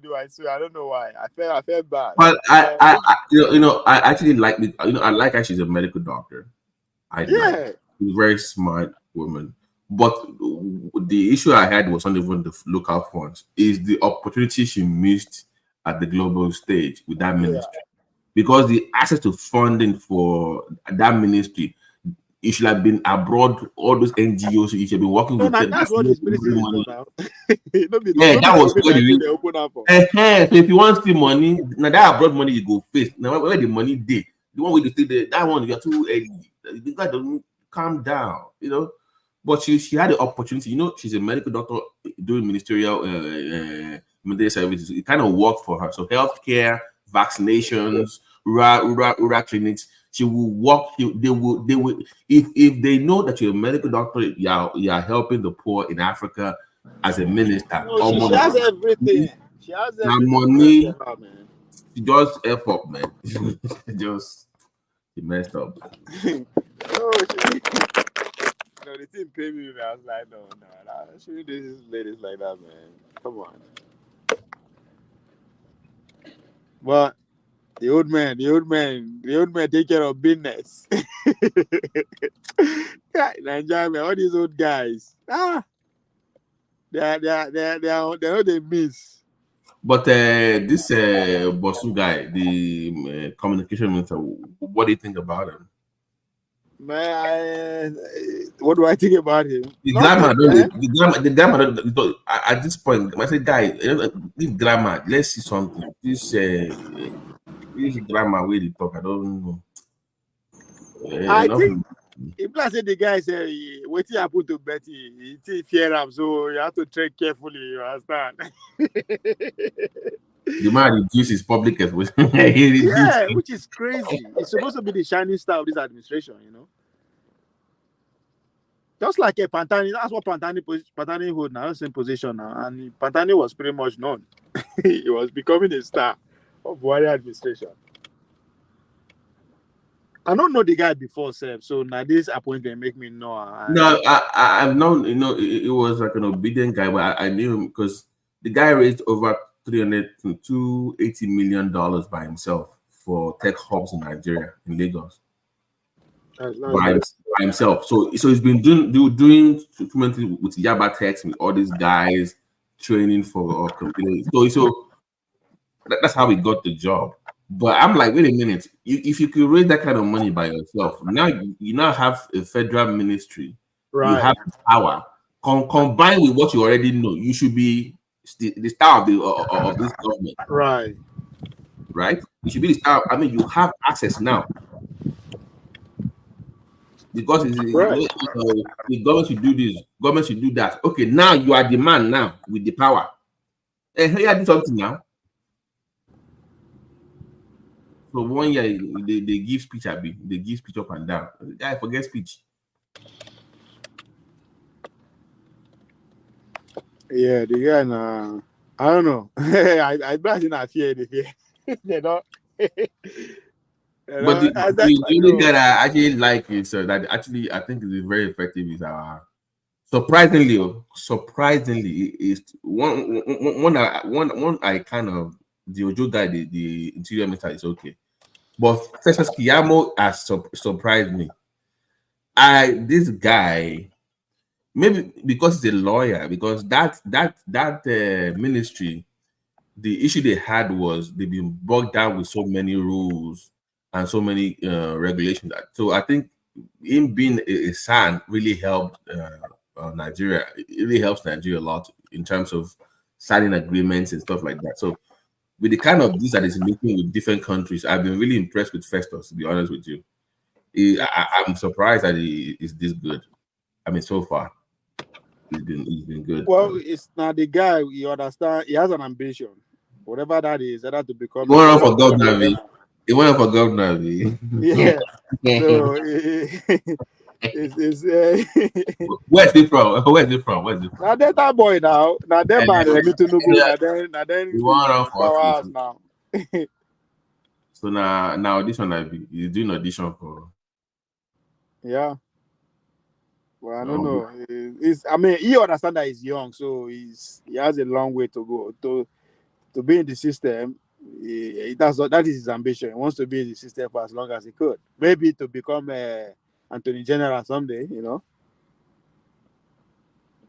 No. Nobody will make that kind of person into general. No, now look at me saying young now. Just look at their age.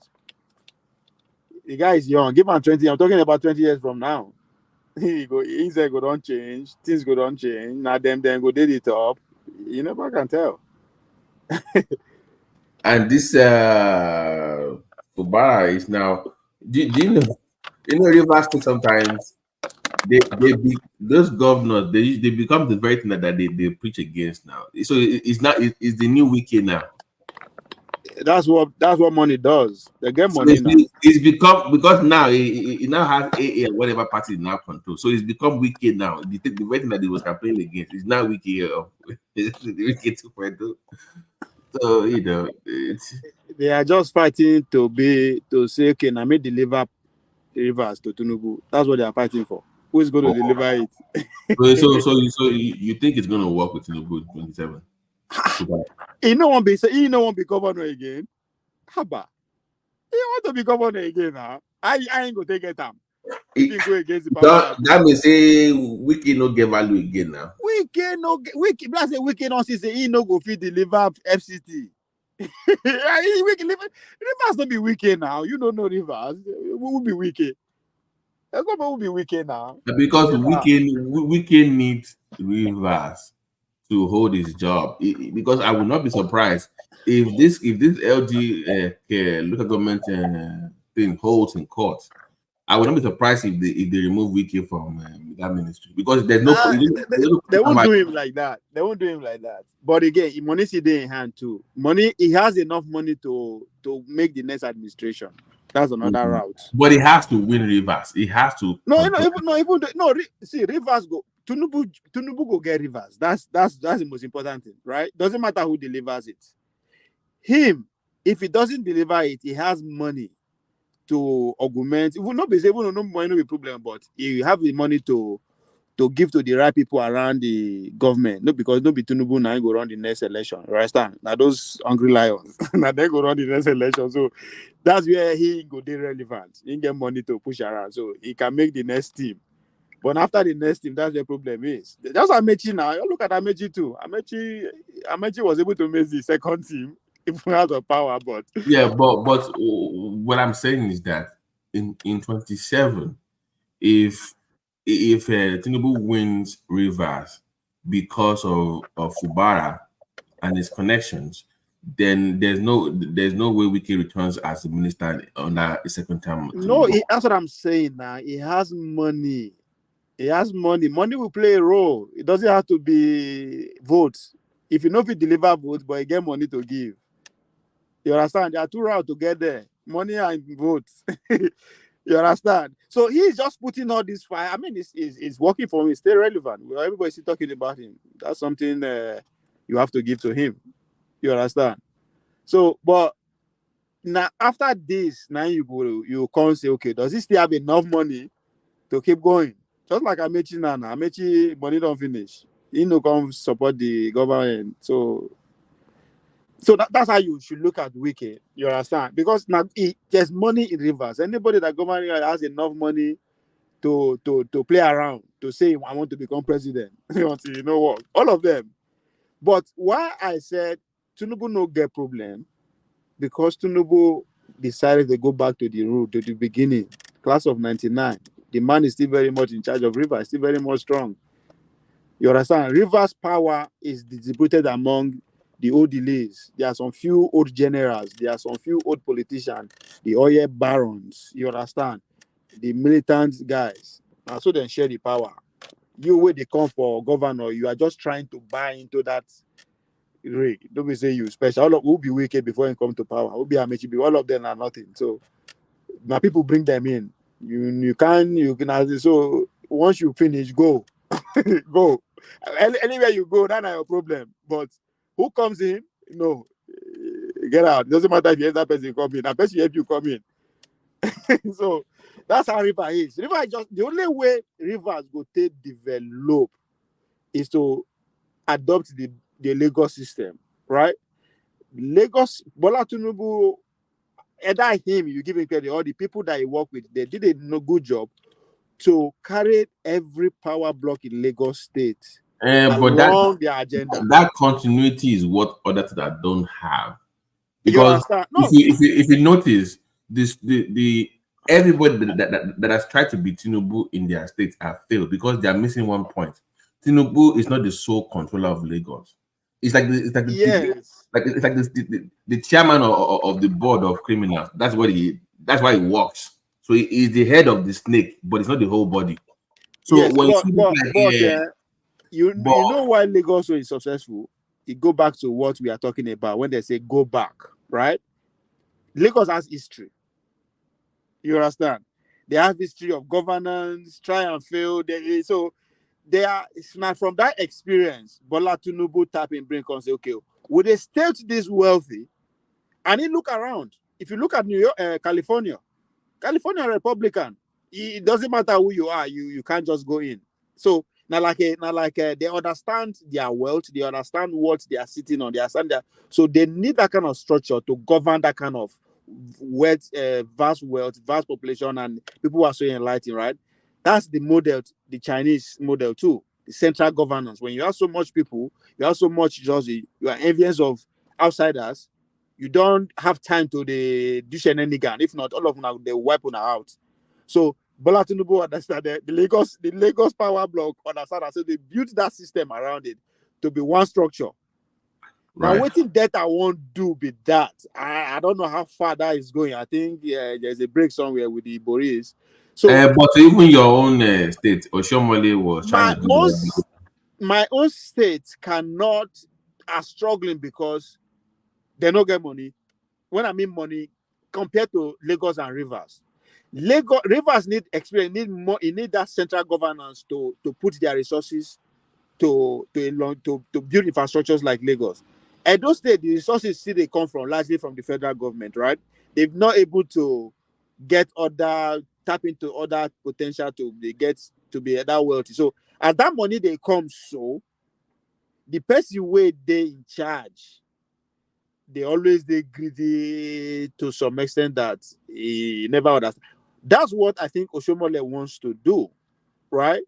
Build the power structure around the local block and have a goal that we can build on. But I think the guy will go school deviate from that thing, and that's what is still. I just hope that's what he wants to do with Monday, which I favor.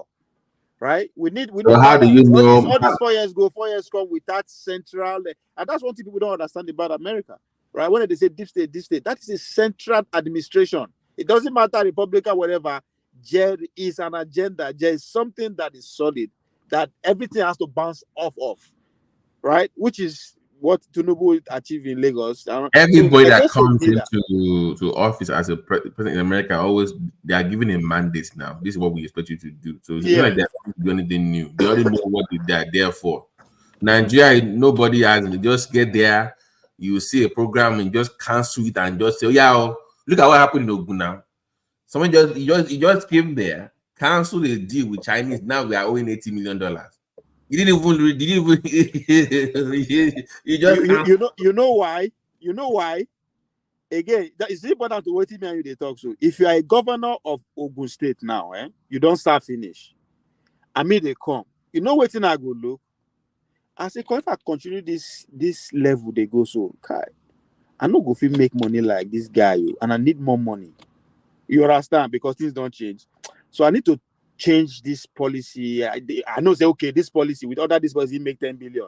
Now that's too small now. If I can't go like this, I'll make 50. You understand? I think that's how they think. That's why they get it wrong. That's why I say that's why would they use Lagos as an example? It's very critical, right? You can have your own whatever you want to make your money, but you cannot deviate from that policy that the central government have. Do whatever you want to do, but you still have to continue with this. So I think that's what is meaning for that every other state as Ogun State. Now I would take team. I need to be more innovative. This guy make money here. You know Risham. You know Risham because senators help. So fuck him. You understand? Unfortunately, I think this is what I believe is going on. Because it doesn't make sense, right? It doesn't make sense. Yeah, so, but the Lagos model, because I was even surprised that I forgot the state. Maybe is it Abia? I think it was Abia or Anambra when and I think Anambra need that system too. So only won his second term. Anambra actually sent all his commissioners to Lagos for a week to learn about administration. I was surprised. They sent them to Lagos. They sent all their commissioners to Lagos to go and learn it's like a crash course about how they because what they are doing is they are managing a sovereign wealth of that state, and is humongous. So you have to study how they're managing that wealth. It's keep growing with all the chaos. That's why I said I don't have anything against that kind of system at all. In as far we can see evidence of, even though it's slow. We are saying it's slow because we are the people where they run the thing. We are seeing them more weightier. We are seeing the way that they display weight than what is actually on ground. Maybe that's why we did, but just something that is Lagos State should have, and I think they are building it. But Nigeria, in terms of the Nigerian case, they cannot be central government because they don't have any central inspiration, right? Do you know what is crazy? They did blue rail, right? They are doing phase 2 now. They are doing red line. They're also doing phase 2. Yeah. Sanwo-Olu is already setting up the plan for the next governor. So the guy already signed the purple line, the green line. So the person that comes in next already knows what he's supposed to do. It's already there. Like just it's like running a 4x4. You pass it to the next person, but they know what you are doing. So that system works perfectly. So when the next guy comes there, he knows I'm supposed to continue the green and purple. And if you don't follow the blueprints, they remove you. If you don't follow their plan, they get rid of you. And that I think that is the next when you use that 4x4 relay. Trust, right? You know the guy is coming, is putting all his best, right? And you know you wait and give that button, so you no get excuse. Right?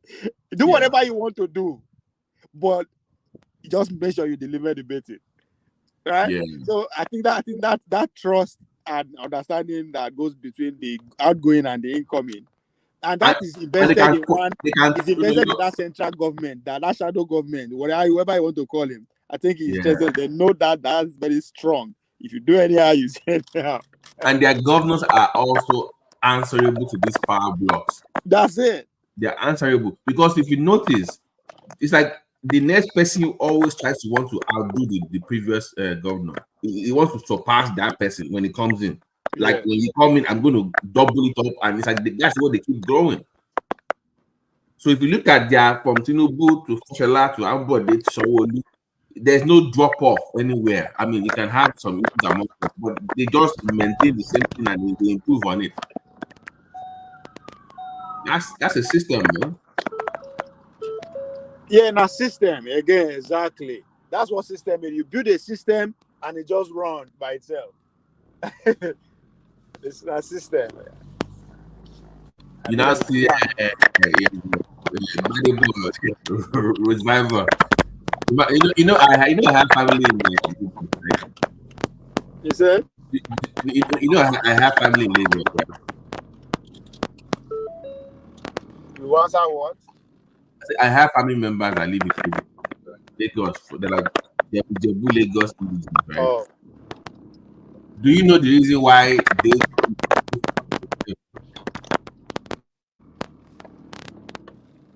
You say what? Sorry. Do you know why they did not vote for revival?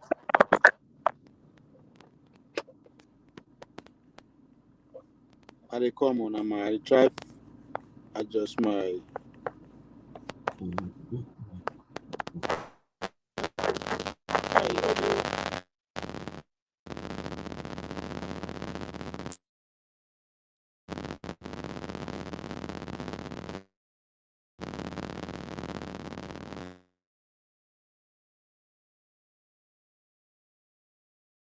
Your connection. Your stuff is terrible, man. Your connection is terrible. Yeah. So no worry. How about I can now? hear you. Okay. So can you hear me How now? about now? Yeah, I can hear you. I can hear you. Yeah, I can hear you. I can hear you. Yeah, I said that I have family members that are indigenes, right? They're like indigenes of Lagos in the Shomolu area. Do you know the reason why they did not vote for? Oh, okay. Do you know the reason why they did not vote for Badebo revival? Why? Right. They were going to vote for him, but he said one thing that made them change their vote. When he said he was going to cancel the train program, the train project. Why did they want to cancel the train project in the first place? Yeah, we first stop it. We have to. They're like, no. We don't want that. That's what they like. They like no. Yeah, but what did they want to replace them? I don't get it. That doesn't make sense. The guy said there's corruption there, and he wants to. He will cancel the 4th Mainland Bridge. That the other side the contract. He will cancel that one too. That 4th Mainland Bridge. They're like no. That's it. They can't. The corruption is there. You without the corruption, the projects continue. The project don't be part of that. Projects are people's projects now. You know, Lagos, they do a good job. They carry their citizens along very well. their people know what's going on. They are well informed compared to other states. The people that they know what the plans are, they know what they are doing. That's what they do very well. Their PR machine in Lagos is just top notch. Now that be the now that again, you still go back to the history now. You have to look back. They don't they are more cosmopolitan from than every other part of the country from the one. They have more their own. So they are just building on what they used to have. Am I No, misinterpreting? no, no, no. You're right. You're right. You're right. They just building on they have a system that they improve constantly. They just because even I was looking at their Lagos's I've listened their plan for culture and tradition culture and Yeah, hello?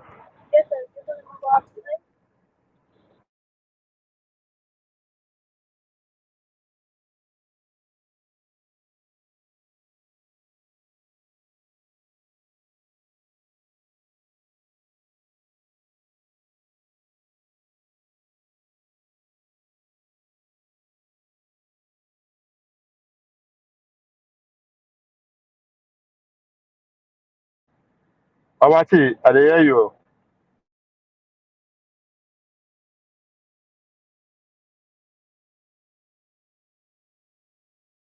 Yes, sir. I'm sorry.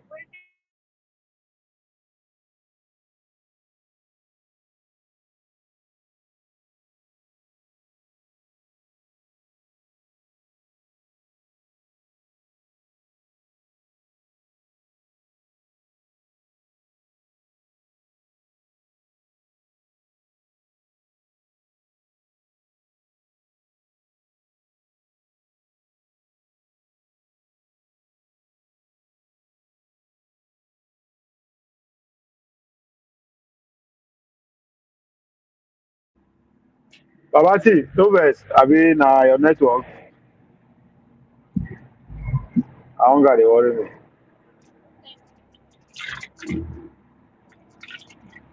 Again, which boys back to the again?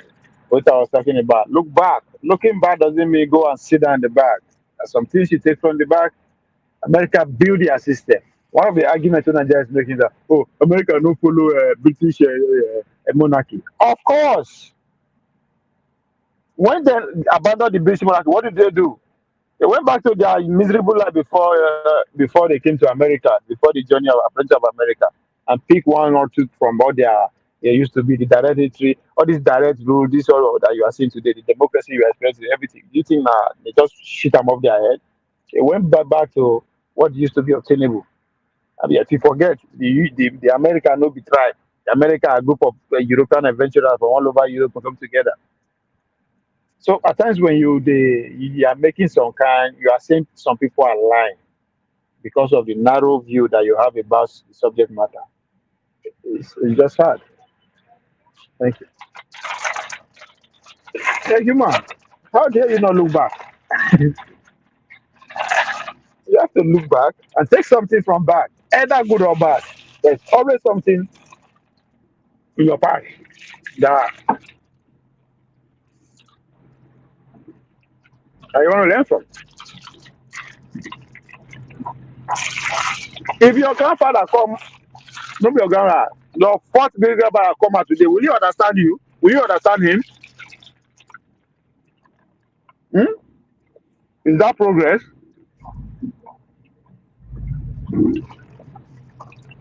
If your fifth great grandfather cannot understand you, you know you understand that. What happened? So you think you are more smarter, more wiser, more intelligent than the people that came before you? Mbanu. Alright. But again, I don't know where you come from. So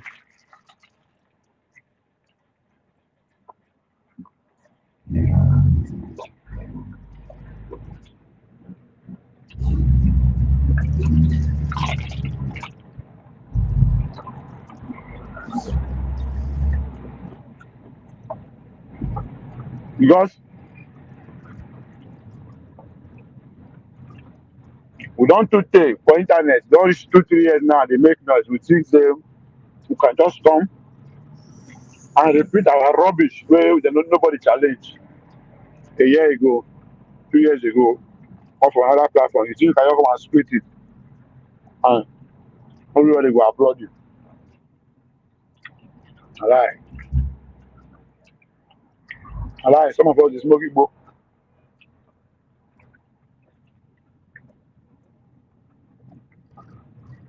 Some of us is smoking book. No, we say bullshit, we know.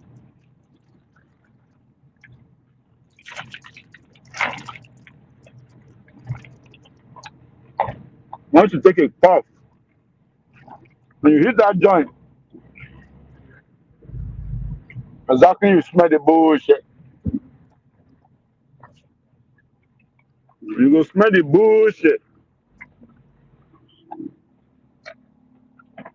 My problem is say you know they want take correction. You just believe say that thing when you hear, I'm the final. Especially when it has to do with something that is so open to a lot of interpretation and understanding,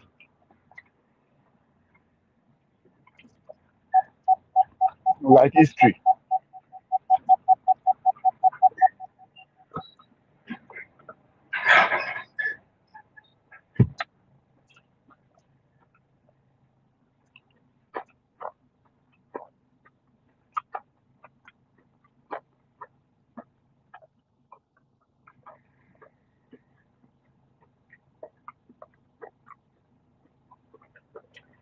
The wicked boys are burning down local government.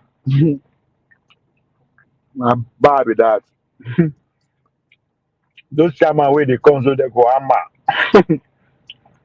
We go give them better money to build another one, and that money now go use the next campaign. I mean, a normal thing now, Nigerian, you na grassroots politician, you suppose know.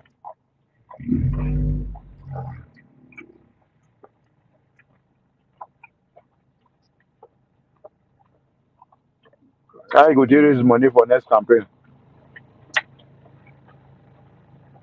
Legally, oh.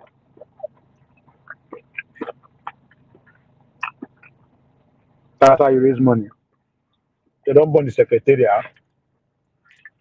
Maybe the secretariat 5 billion go build that. Now, they go make am 25 billion. And 20 billion not come up with that.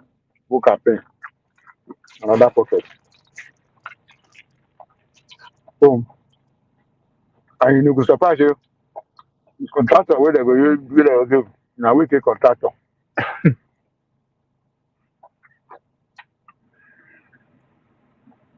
So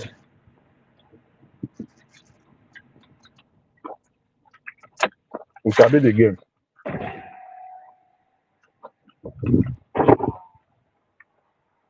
Thank God, at least as secretariat at the board. They no buy private individuals as well, they no go pay back. So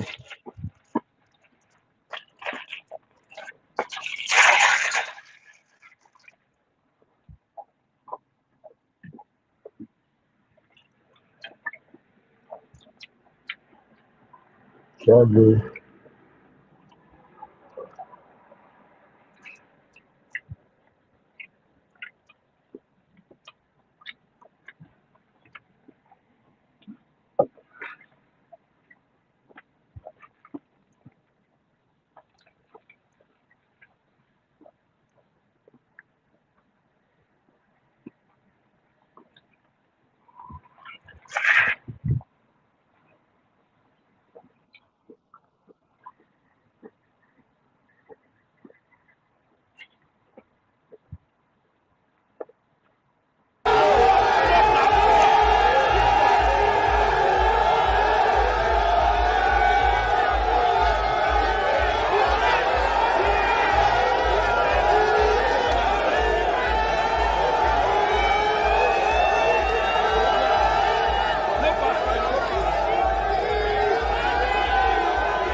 In the spirit of looking back,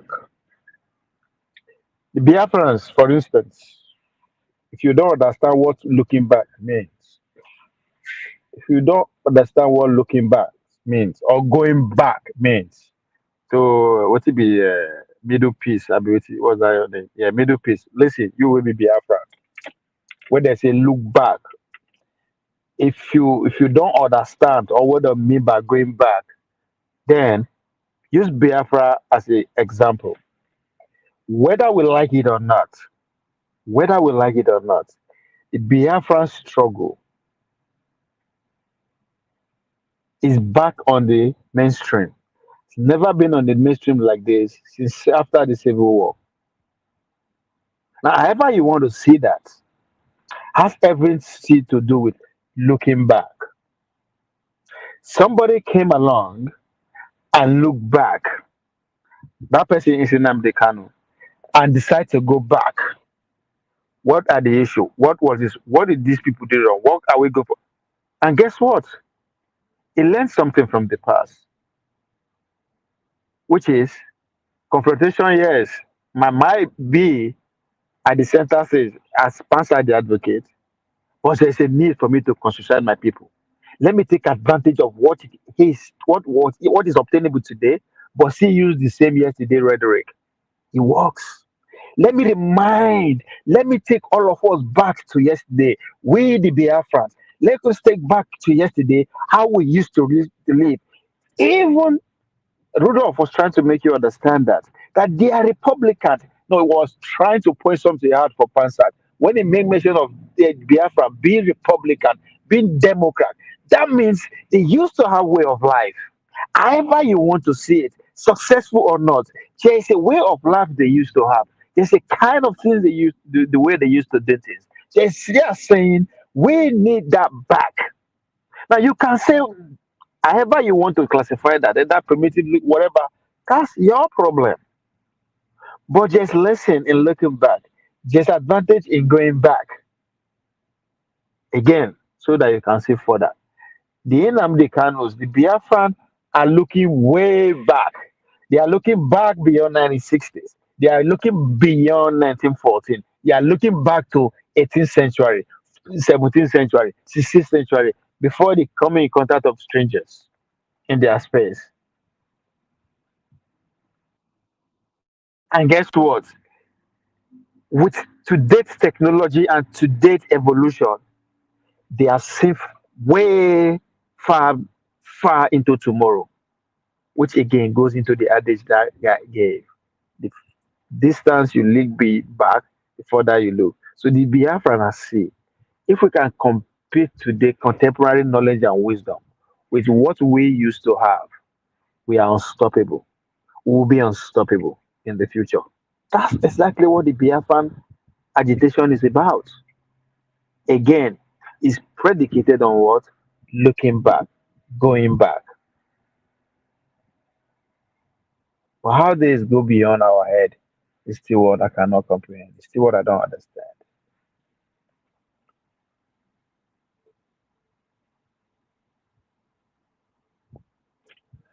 So if the Benin Kingdom is not a good analogy for you, here is Biafra.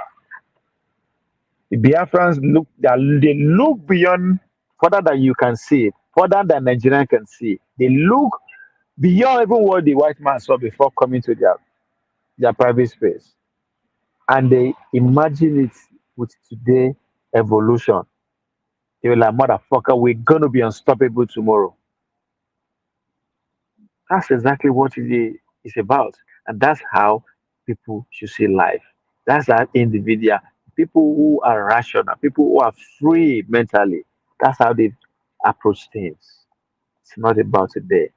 It's about what was, what it is, and what is potential going to be tomorrow. You don't need school to do to actually comprehend that. You just need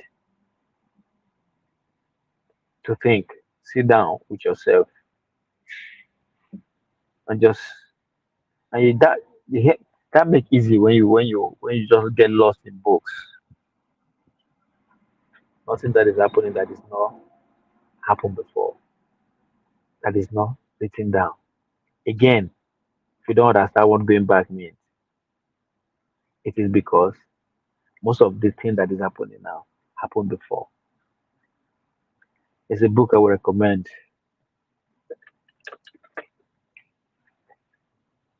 I go through my library. The principle of how to deal with the changing world. Let me see. Um,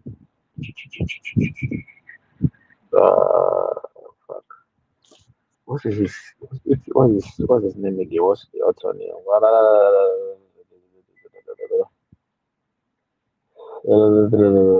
Come now, God's with day. I don't forget these books I read in January. Ooh. Ray Diallo. That's his name. Ray Diallo, the principle of the changing world. There's a subtopic for it. Let me look for the book. Principle principle for dealing with the changing world, right? It's literally about 500 years of over 500 years of history, how empire rise and fall, right? The whole point of reading that book. These are one of the American thinkers, American venture capitalists, American government investors, whatever. The reason why I wrote that book is for America to look back, not just to look back to where they are coming from, to look back to where they are really coming from. Because the Americans are coming from somewhere. As I said, the adventures of few people now make what we have today, America. Where they are coming from, they are coming from Rome, they're coming from Greece, they're coming from. That's what the book is about. That America should look back. That what is happening now happened 500 years ago, happened 5,000 years ago, happened a lot of examples the guy gave. But the whole point is telling America to go back. What is Donald Trump saying? Make America great again. It's all about going back. Is it to go stay there? These are the people who are at the forefront of cutting edge technology. They are telling you they want to be great again. In order to be great again, they have to go back to the last, the olden days principle. Or you can interpret it as Jim Crow or whatever you want to interpret it. These are the principles they want to go back to. Are they stupid? No, they are not stupid. They know why they want to go back to some of those principles and infuse what they have today so that they can understand where they are going tomorrow. Principle for dealing with the changing world order. That's by Ray Dial. Says the detailed historical analysis, insightful economic cycle, informative content, and comprehensive research. I might give you a little bit of. I can tell you what one New York Times says about that. All in the spirit of going back, right?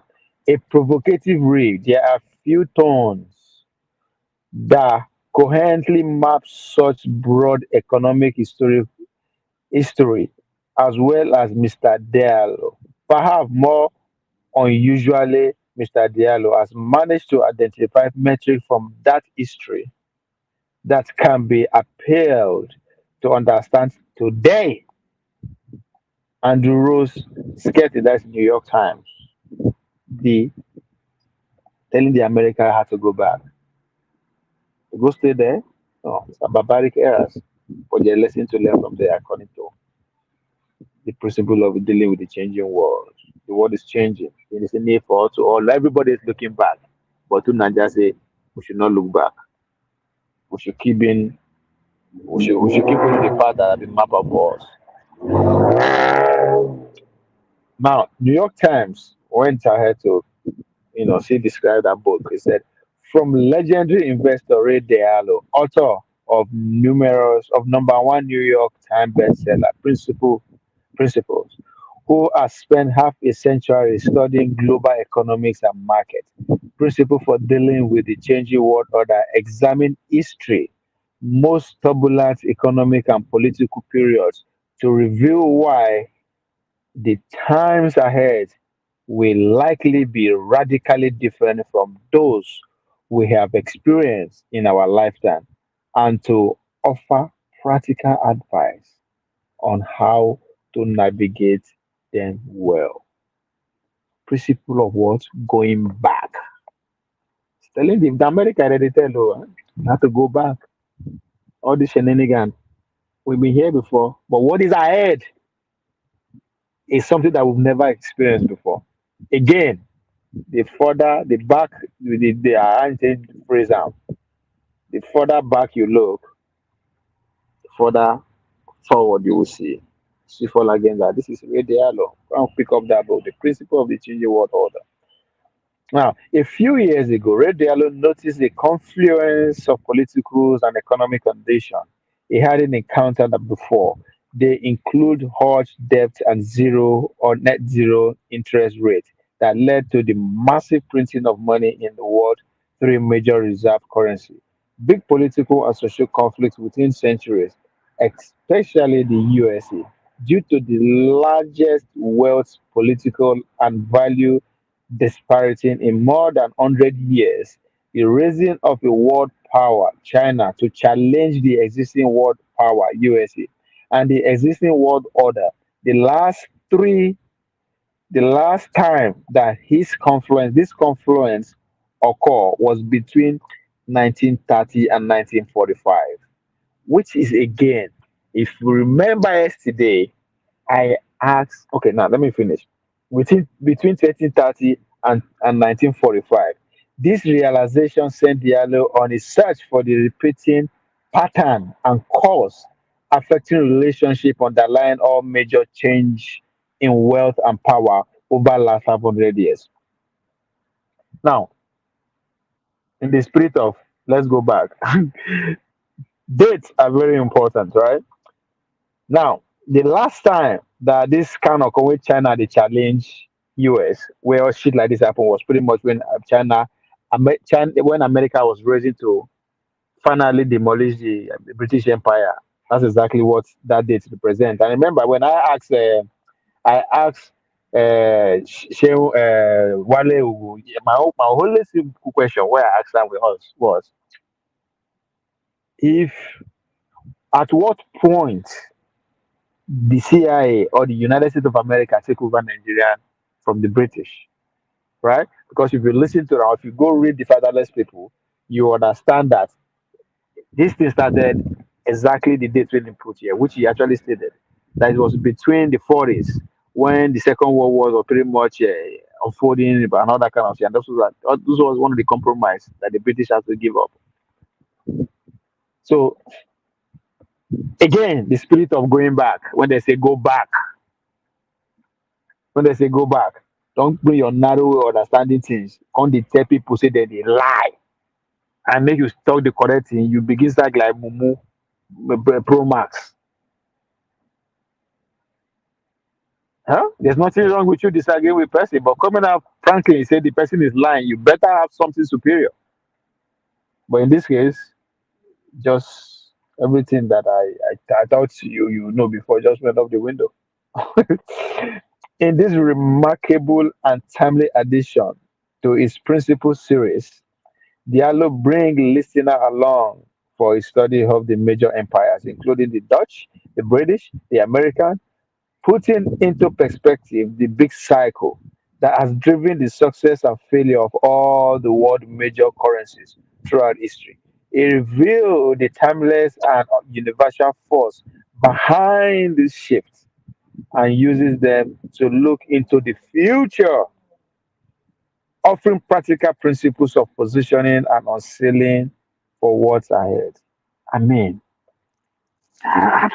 well, as I said, maybe everybody is not, maybe everybody, they like to go into the rabbit hole. As I said, once I read Fatherless People, it sends me to a journey of no return. It makes me begin want to know every piece of history that is out there. So Ray Diallo, Principle of the Changing Order, captured it very well. It's a very interesting book. Pick it up. He talks about the 21st century. It's an economics, inspiration, macroeconomic, thought provoking. Right? This was 2021. And the guy dropped out. He said, in this remarkable and timely addition to his principal series, Diallo bring listener along with his study of the major empire, including the British, the Americans, putting into perspective the big cycle that has driven the success and failure of all the major world countries throughout history. It revealed the timeless and universal force behind this shift and used them to look into the future. The further you look back, the further you will see the future, right? According to that page. Offering practical principle for positioning oneself for what it's ahead. So when they say go back, they are not telling you to go and stay there, Mr. Middle Peace, like Tunanja. No, so that you can position yourself properly. Now, you don't know what it used to be. Whatever plan, you are still planning within the framework of what is set aside for you. It means you are a slave. You can't reason, you can't walk on your own. That's what it means. Every achievement you have today are because of them. They know they know your beginning and the end, so you are nothing. They can off you just like that.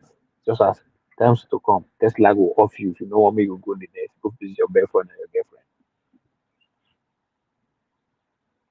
That's a book that once you read that book, you will know why you should go back and look back. Sapien, that's another book you should read. Sapien by Noah Harari. It's a Jewish guy. You will begin to see the world for what it is. Yeah, you don't go deceive yourself again. Everybody be they deceive you, but you will not deceive yourself. That's one thing I guarantee you once you do Sapien. You're like, all right, yeah, that's it, whatever the fuck you want. Fuck it. Sapien, that's a book you should go pick up. A brief history of humankind. You understand why you will need to go back or look back. Captivating narrative, sweeping historical scope, thought-provoking perspective, engaging storytelling. I'll give you a brief summary. From a renowned historian comes a groundbreaking narrative of human creation and evolution. See, I'm talking about evolution. You evolve. They evolved to get a nuclear weapon. We would have evolved to get what is more secure than supersonic and nuclear weapon.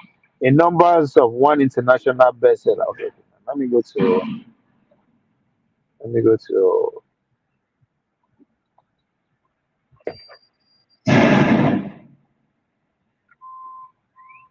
say say that explore the ways in which biology and history have defined us and enhanced our understanding of what it means to be human.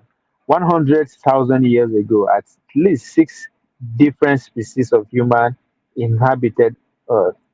Yet today, there is only one, Homo sapien. What happened to the others, and what may happen to us? Again, you got to know what happened to others to know what is ahead of you, what in the future. Again, going back is not for you to go and sit your house down there. If you don't understand that. What book about the history of humanity pursue either a historical or a biological approach?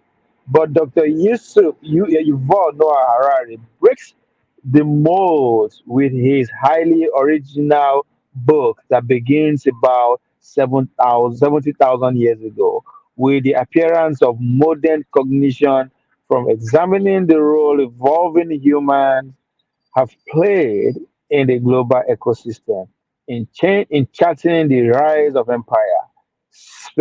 Sapiens.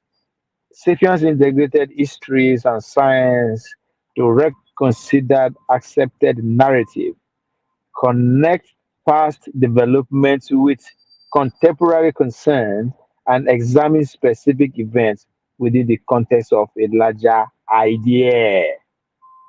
Mbano, when there's a look back, it carry belle. Don't just say you are wrong without having to understand or comprehend what that going back actually means. Dr. Harry also compel us to look ahead because over the last few decades, humans have begun to bend laws of natural selection that have governed life for the past 4 billion years. We are acquires, we are acquiring the ability to design not only the world around us, but also to evolve. Where is this leading us, and what do we want to become?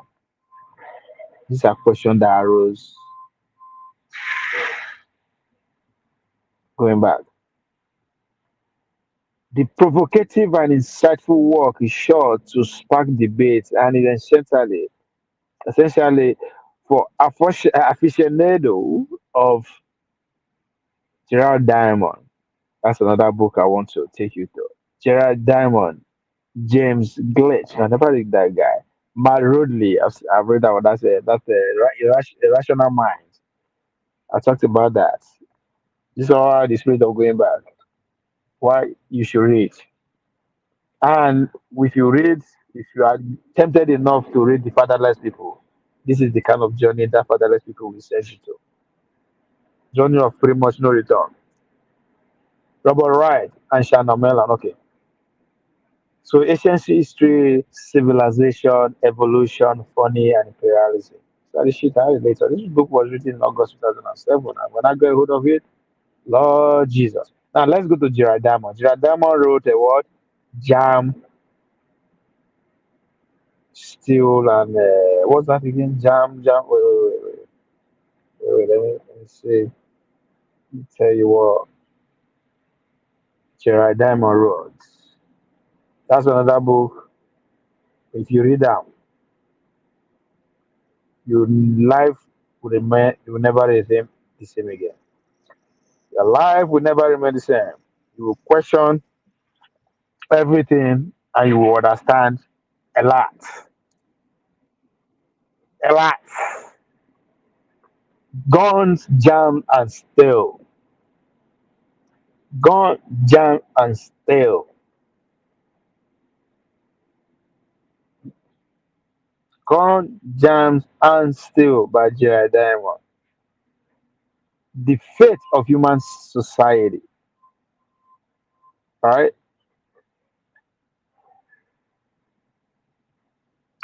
Gun, jams, and steel examine the rise of civilization and the issues it developed as rise through history. Having done field work in New Guinea for more than 30 years, Gerard Diamond presents the geographical and ecological factors that have shaped the modern world.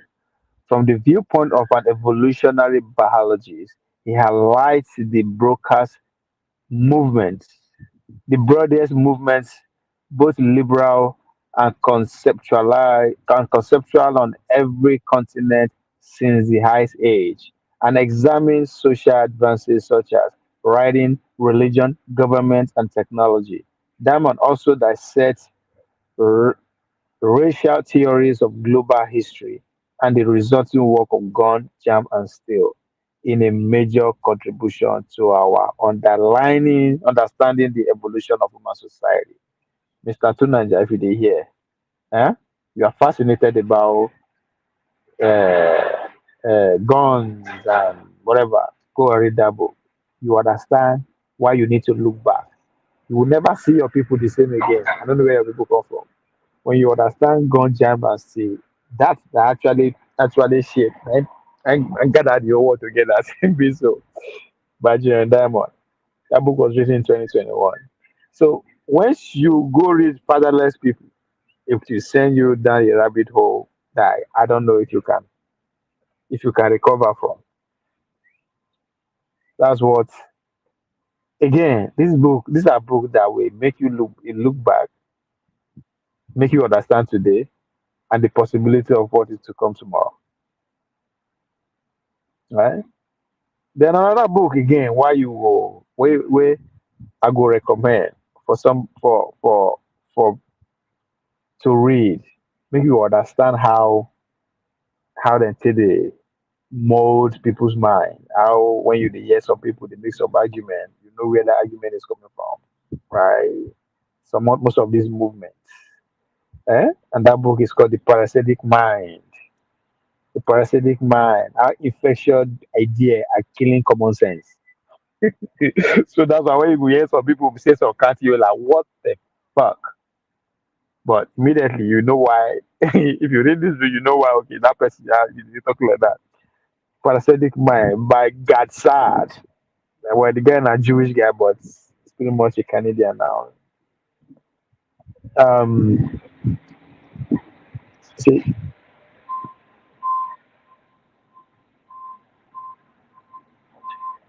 so there is a war against truth, and if you don't win it, intellectual freedom will be a casualty. The West commitment to freedom, reasoning, and true liberalism. I dey laugh because I laugh because when I hear that they say the West, when they talk the West, they put that associated with freedom, reasoning, true, and liberalism. I'm like, okay, but again, they are. I know why they have to sound like that, even though them too. That's not how they live or whatever. That's how they treat. But that's not the point. But when you go deep down into the rabbit hole, you begin to read that book. Now, let me continue to the some of the few things here. Say the West commitment of freedom, reason, and true liberalism have become endangered by a series of various forces in our society today. Renowned host of the popular YouTube show, The Sad Truth, got sad, exposed how an epidemic of idea pathogen are spreading like a virus and killing common sense in the West. Right? Common sense. Serving as a powerful follow up to Jordan Peterson's book, 12 Rules for Life. I don't know why I know that, but I don't know that guy, Jordan Peterson, is the Canadian. I don't know. It's anyway, 12 Rules of Life. Dr. Sad unpack what is really happening in progressive safe zone. Why we need to be paying more attention to this trend and what we must do to stop the spread of dangerous thinking. A professor at Concordia University who has witnessed his troubling epidemic firsthand, Dr. Sad has set a multitude of this concerning force, corrupt thought pattern, belief system, attitude, etc. that have wait a minute, wait a minute, wait a minute, wait a minute.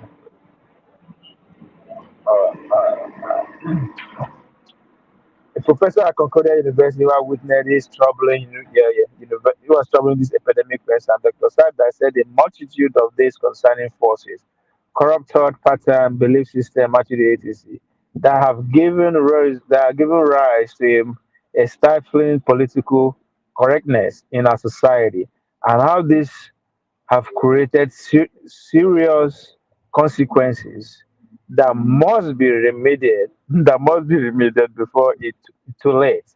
Please note when you purchase this book, blah blah blah. Okay. So when you read uh Gatsat, parasitic mindset, you understand how some people they argue of common sense, but they don't actually know that what they are doing. Right? It's kind of a virus that took over. You know, the transmission venue now, social media. So fatherless people will send you to a rabbit hole that will make you see some countries, some camp people, some events, what's to come, what has come. You like, okay, it's all good, but it will make you like, wow. When you say some people just make some countries, I'm not saying I'm always at the right. No, no, no, no. I'm not saying myself. They blow my mind when I say some crash. I'm like, oh shit, but nigga, where is that coming from, right? But on it's once that book will just make you. That doesn't make you say you know everything, you know anything at all. No, but just like just we said, it's not be say it's not how much you read, it's how you read. So that's a lot. Then you go begin when you go listen or read uh the covert regime change, America's secret Cold War. How they take out all your coup, all the coup na doesn't na Igbo coup and everywhere across the world. How they take do am? How they change your civilian government? Those where they talk a lot about good luck removal, but all those will be detailed.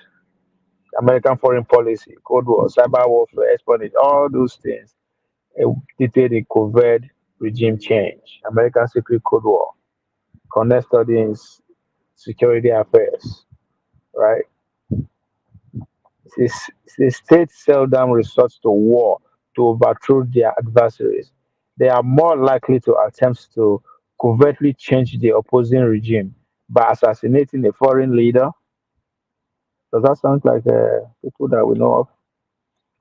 Assassinating a foreign leader, sponsoring a coup d'etat, meddling in a democratic election, or secretly aiding foreign dissident group. So most of us, when we they can't talk all this thing, they'll be hey, na conspiracy theories. You don't even know what the meaning of conspiracy theory is. Not be everybody they talk off his ass. Some people actually don't go rabbit hole, right? So what would they talk say America they and then they operate. Then they and they're responsible for this, that, that. People think we and I blame everything, I blame everything, I blame everything, I blame. No, most of these things are documented. Again, you have to ignore the Tunaja. You have to go back. How do you go back? Look back. How do you look back? Go and read. Everything is documented. When did you hear the word declassify? That means they don't release the detail, how they take happen, kill your papa, kill your grandma, overthrow your president, everything. The detail has been released. When I was refreshing CM memory yesterday on Dr. Damidi show about the classified document I actually forwarded to you, it was have to do with about Biafra. Detail. How do you think I know about Ojuku being against the how they bring food to the victim, how they starve to people to death. How do you think I know all these things? This are documented. I written. No, be say I just dey sit down. Igbo why they smoke they tell me. No, but if you smoke Igbo will make you concentrated on that rabbit though you are traveling.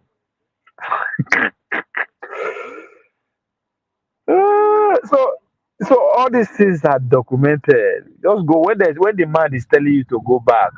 It's not say go and sit down there. Just go and look and read.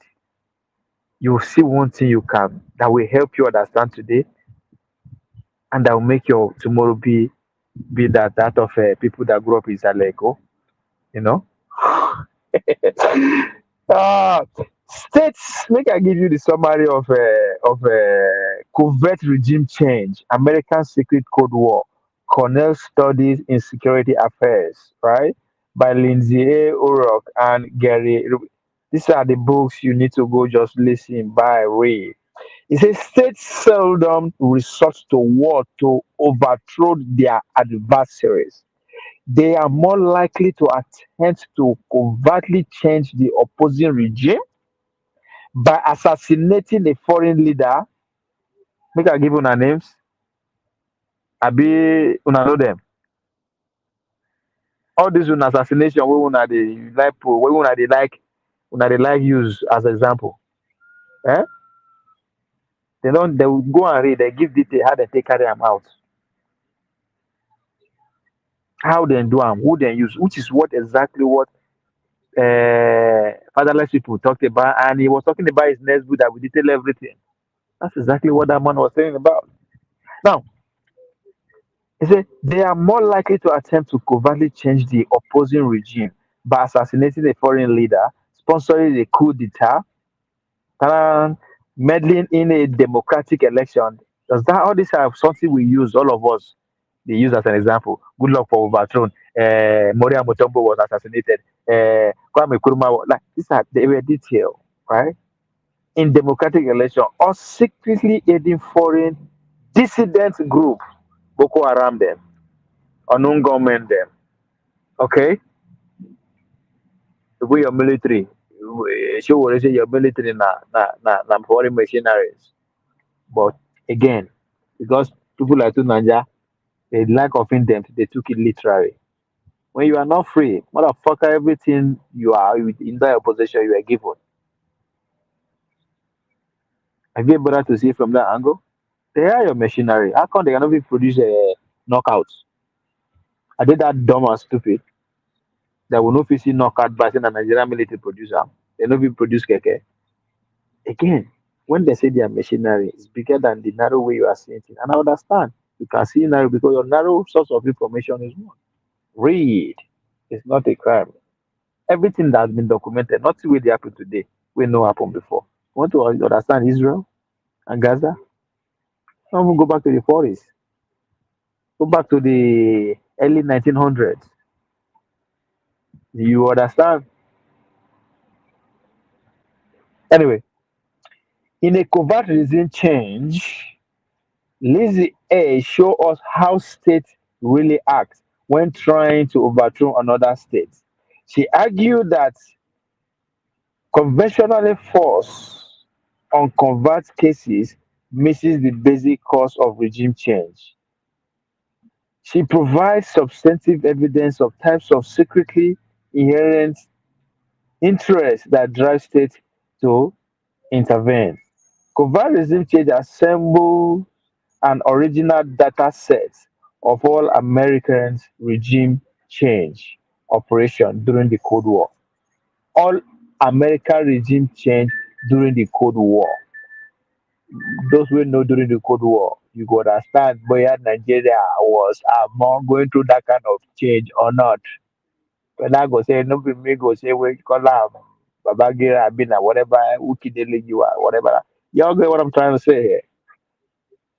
Read everything, they don't write that down. They don't do it, they don't do it. You know if you do them anything. That's why they release them 10 years after. Most of the classified documents, some are 10 years after they go release it, some are 20 years, some are 50 years, some are 60 years. You can't do shit. And we kill your ex-president. What can you do, don't do about it? What the fuck are you gonna do about that, nigga? Um the United States, okay, now see covert regime as I say assemble an original database of all American regime change operations during the Cold War. These funds of information show the United States was 10 times more likely to try covert rather than overt regime, overt regime change during the Cold War. Our database all allow us to address three fundamental questions. What motives what motivates the state to attempt to to attempt foreign regime change. What motivates them? Why do states prefer to conduct this operation covertly rather than overtly? How successfully are some mission in achieving their foreign policy? Now, understand overtly and covertly. They go do secretly, or they go do broad light. The book, so everything they most of us know just this week. Say nah, Igbo night. No, we would ask Igbo the help us do the work. So when you read the fatherless people, it will send you the rabbit hole. No, talk where you are smart. You know book. You know book. You are seeing the future. It's like you are looking back. You are looking back to see the future. After you go for Saleko, I don't say you the sneak go to Felashirai that year. So you look back to Felashirai days and you know how the future will be. How you tell no say now my presidential race is going to be Anko on Igbo. Once I declare to run for president, it's going to be on a legalized Igbo now. Why are we not why is this still illegal? Person will tell us say make it illegal, they don't free am. Eh? They don't know say they know say you as a slave you they don't free, but you don't know say you don't free. Right? That's why those who are arguing that you stop blaming the West. Okay, let me see it from that angle. You will be free now, but we don't know say we don't free. So Tokwe, yes, voting for Ovie, you are voting for the legalization of Igbo. So yes, I am promoting it. Then again, another American way of fucking with the world is a book. That one I just started. I just started to read that. The brothers, John Foster Dole and Alan Dole, their secret world war, right? A secret world war. If you want to know how CIA, they fuck you up. That's another book that you need to go to. A job biography of John Foster Dewey Allen, who led the United States into unseen war that decisively shaped today's world. During the 50s, when the Cold War was at its peak, two immensely powerful brothers led the United States into a series of foreign adventures. Now, brothers, they talk for America, for Nigeria, was in an nepotism. Now, let's another thing entirely. Led the United States into this series of foreign adventures who effect are still shaking the world. John Foster Dewey was Secretary of the States, while his brother Alan Dewey was Director of the Central Intelligence Agency. Can you imagine a very strategic position? One as CIA and one as Secretary of State. Isn't that incredible? In his book, Stephen Kaiser placed their extraordinary life against the backdrop of American culture and history. He uses the framework of biography to ask why why does the United States behave as it does in the world? The brother exploit hidden force that shaped the natural psyche, from religious petty to Western movie, many of which are about a noble government who clean up a flawless town by killing bad guys. This is how the Dilly brothers saw themselves, and how many Americans still see their country role in the world, right? AKA John John Mishima. propel a quintessential American set of fears and delusion. The Dooley brothers launched violent campaign against foreign leaders they saw as threats to the United States. This campaign helped push countries from Guatemala to the Congo into the long spirals of violence, led the United States into the Vietnam War, and laid the foundation for decades of hostility between the United States and countries such as Cuba and Iran. This, this, see,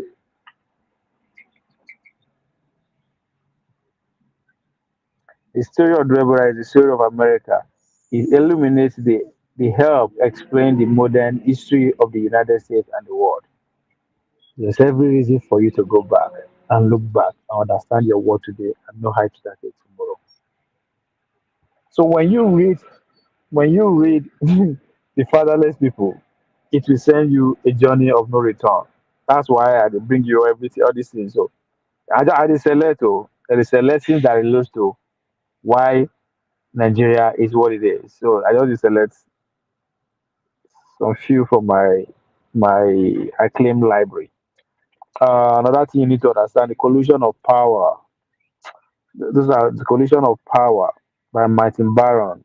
That's another thing you need to read. Theory of Everything. Those are history by Ken Miller. The Brave New World. I talk about it all the time. Chief's War. These are if you want to understand the current dealings of America Cold War against China specifically in regards to in regards to EV, the modern technology. War, who's winning? Who's leading? Where are we? Go and read the Chief War. The quest to dominate the world most critical technology. This one at Chris Miller. When you read all this thing, when people they come out, they talk, you look there and say, my friend, are you still here? The one of the say the Financial Times Business Book of the Year. This epic accounts of the decades-long battle to control one of the world's most critical resources, microchip technology. With the United States and China increasingly in fierce competition, is paused quickeningly, quicken and non-fiction thriller of the book now. You may be surprised to learn that microchips are the new oil, the scarce resources on which the modern world depends. Today, Miller economics and geopolitical power are built on a foundation of computer chips. Virtually everything, from missiles to microwaves, runs on chips, including cars, smartphones, the stock market, even the electric grill. Until recent, America designs and built the fastest chips and maintained its lead as the number one superpower. But America is in danger as slipping undermined by players in Taiwan, Korea, and Europe taking over manufacturing. Now, as chip war revealed, China, which spend more on chips than any other product, is pouring billions into a chip building initiative to catch up to the US. At stakes is American military superiority and economic prosperity. Economic historian Chris Miller explained how the microconductor came to play a critical role in modern life and how the US become dominant in chip design and in manufacturing and apply this technology to military system. American victory in the Cold War and its global military dominance system, from its ability to enhance computing power more effectively than any other power. Until recently, China had been catching up, aligning its chip building ambition with military modernization. Illuminating timely and fascinating cheap war is an essential and so that's another book you need to read to understand what the next government of America is coming to do. That take me to another book again. Where I go like share another book. This is by Vera. This what's the name of this book again? Ooh, Cloud Capitalist, if I'm not.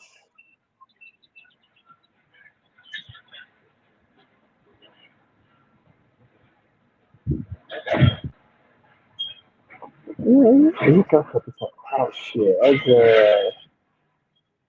Uh,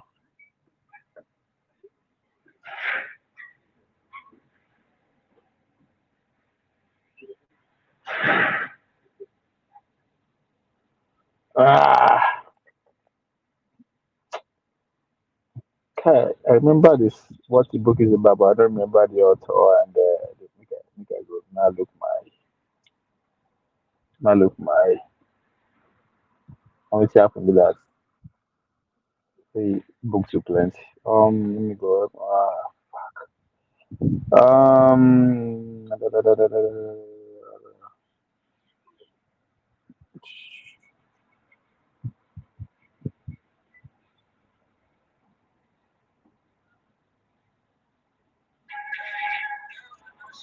Yeah. Um,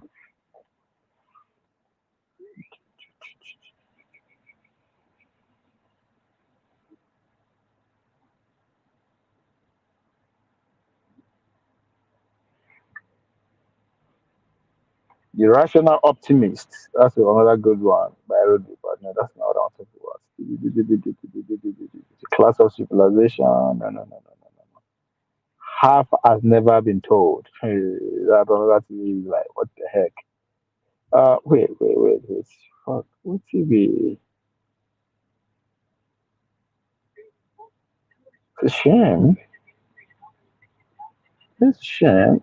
What else say? Now you hear me? Anybody hear me? Now, Jama, if you dey hear me, I beg. Raise up your hand. Talk where oh, and let's see on the comment section. Get why they ask. Um, um,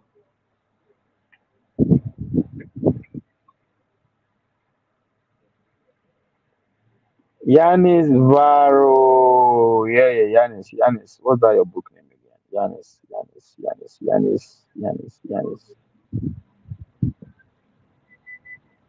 Techno feudalism. Chai, mononovers.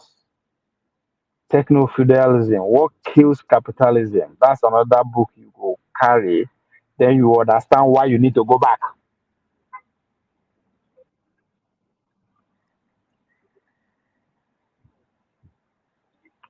Una dey hear me? I be dey ask before if nobody dey hear me. Okay, now I know say una dey hear me now. My screen was I was on another screen before. Another book, another book I would advise people to check out is Techno Feudalism. What Kit Capitalism. That book will make you understand. It will give you a reason to go back. Go back, look back, and you understand where you are, where you need to go. Techno Feudalism, right? By Yanis Varoufakis, my Greek, former Greek minister of, I think, economics. Now, he said, in a revolutionary and path-breaking work, the number one international best-selling economics open our eyes to the new power that is reshaping our lives and the world. Big tech. Big tech has replaced capitalism, twin pillar market and profits with its platform and rents. With every click and stroll, we labor like surf to increase its power. Now, welcome to technofeudalism. Perhaps we are too distracted by the pandemic or the endless financial crisis of the or the rise of TikTok, but under cover of them all, a new and more exploitative system has been taking hold. Insane sum of money that are supposed to refloat our economy after the crash of 2008 went to big tech instead, thanks to Barack Obama. With let me just put that one because now in regime with with which they funded the construction of their private clouds, freedom and privatized the internet, right? Facebook, Google, and the rest. Technofeudalism says Yanis Varoufakis is the new power that is reshaping our lives and the world, and it is the greatest currency threat to the liberal individual. So our efforts to avert climate catastrophe and and to democracy itself, it also lies behind the new geopolitical tension, especially the new Cold War between the United States and China. Draw on history from Greek myth and pop culture, from Homer to madmen, Barracosi explained his revolutionary transformation, how it enslaves our mind, and how he writes the rules. Uh-oh.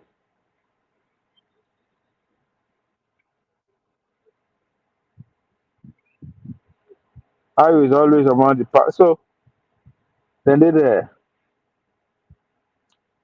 are books where you go read, you will know that we have to go back. You know why we have to go back. Understanding Power by Chomsky. But one of the book where everybody must read is a must. Manufacturing consent. Manufacturing consent. The political economy of the mass media. So when you say they attack all these people for media, all these journalists, all these arise, You when you read manufacturing consent, it actually has a documentary, to a movie about it on YouTube. Manufacturing consent, the political economy of the mass media. Edward S. Annan and Noam Chomsky. In this path-breaking work, now with a new introductory, Edward S. Annan and Noam Chomsky showed that, contrary to the usual image of the news media as counter as as cantankerous, obstinate, and my English, yo, and ubiquitous in their search for truth and defense of justice. In their actual practice, they defend the economic and social and political agenda of the privileged groups that dominate domestic society, the state, and the global order. Now, no, now listen well. Listen to that part. Listen to that part. Listen to that part. He said, in their actual practice, now he's talking about the media.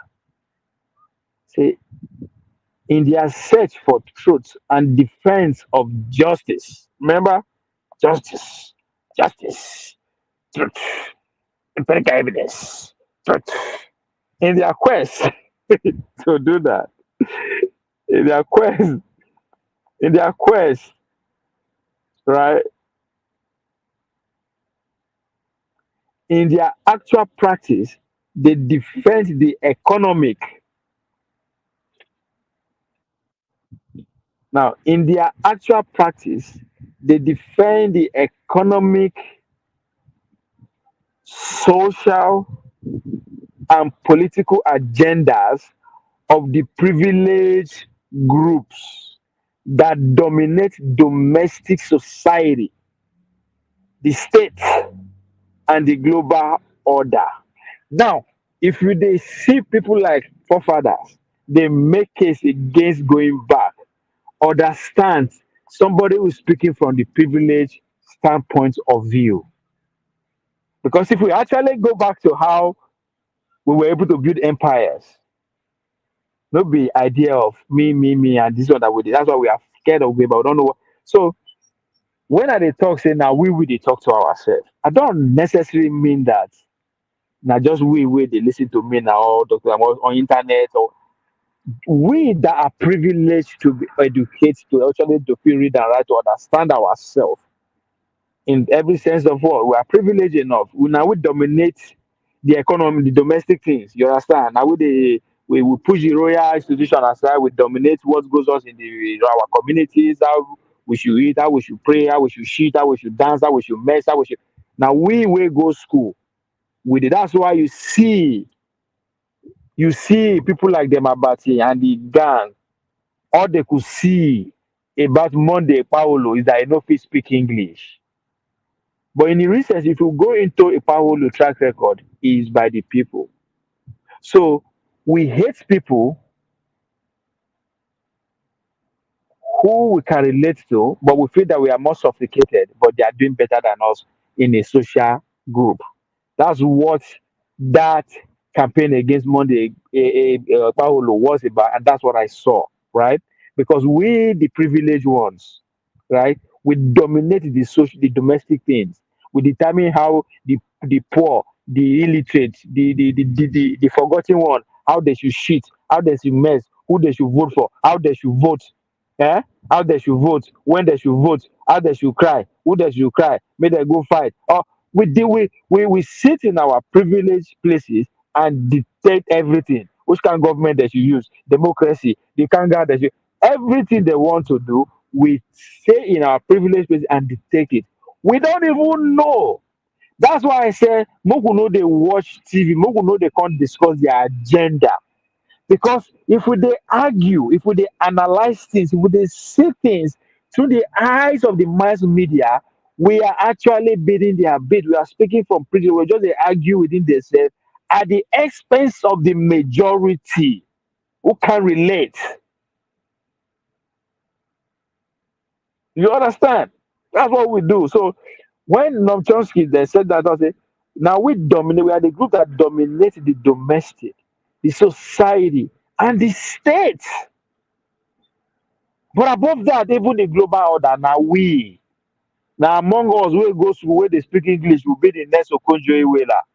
They are not going to take Okonjo Iweala for people that behave and, like me and like Monday Pablo or people where they village.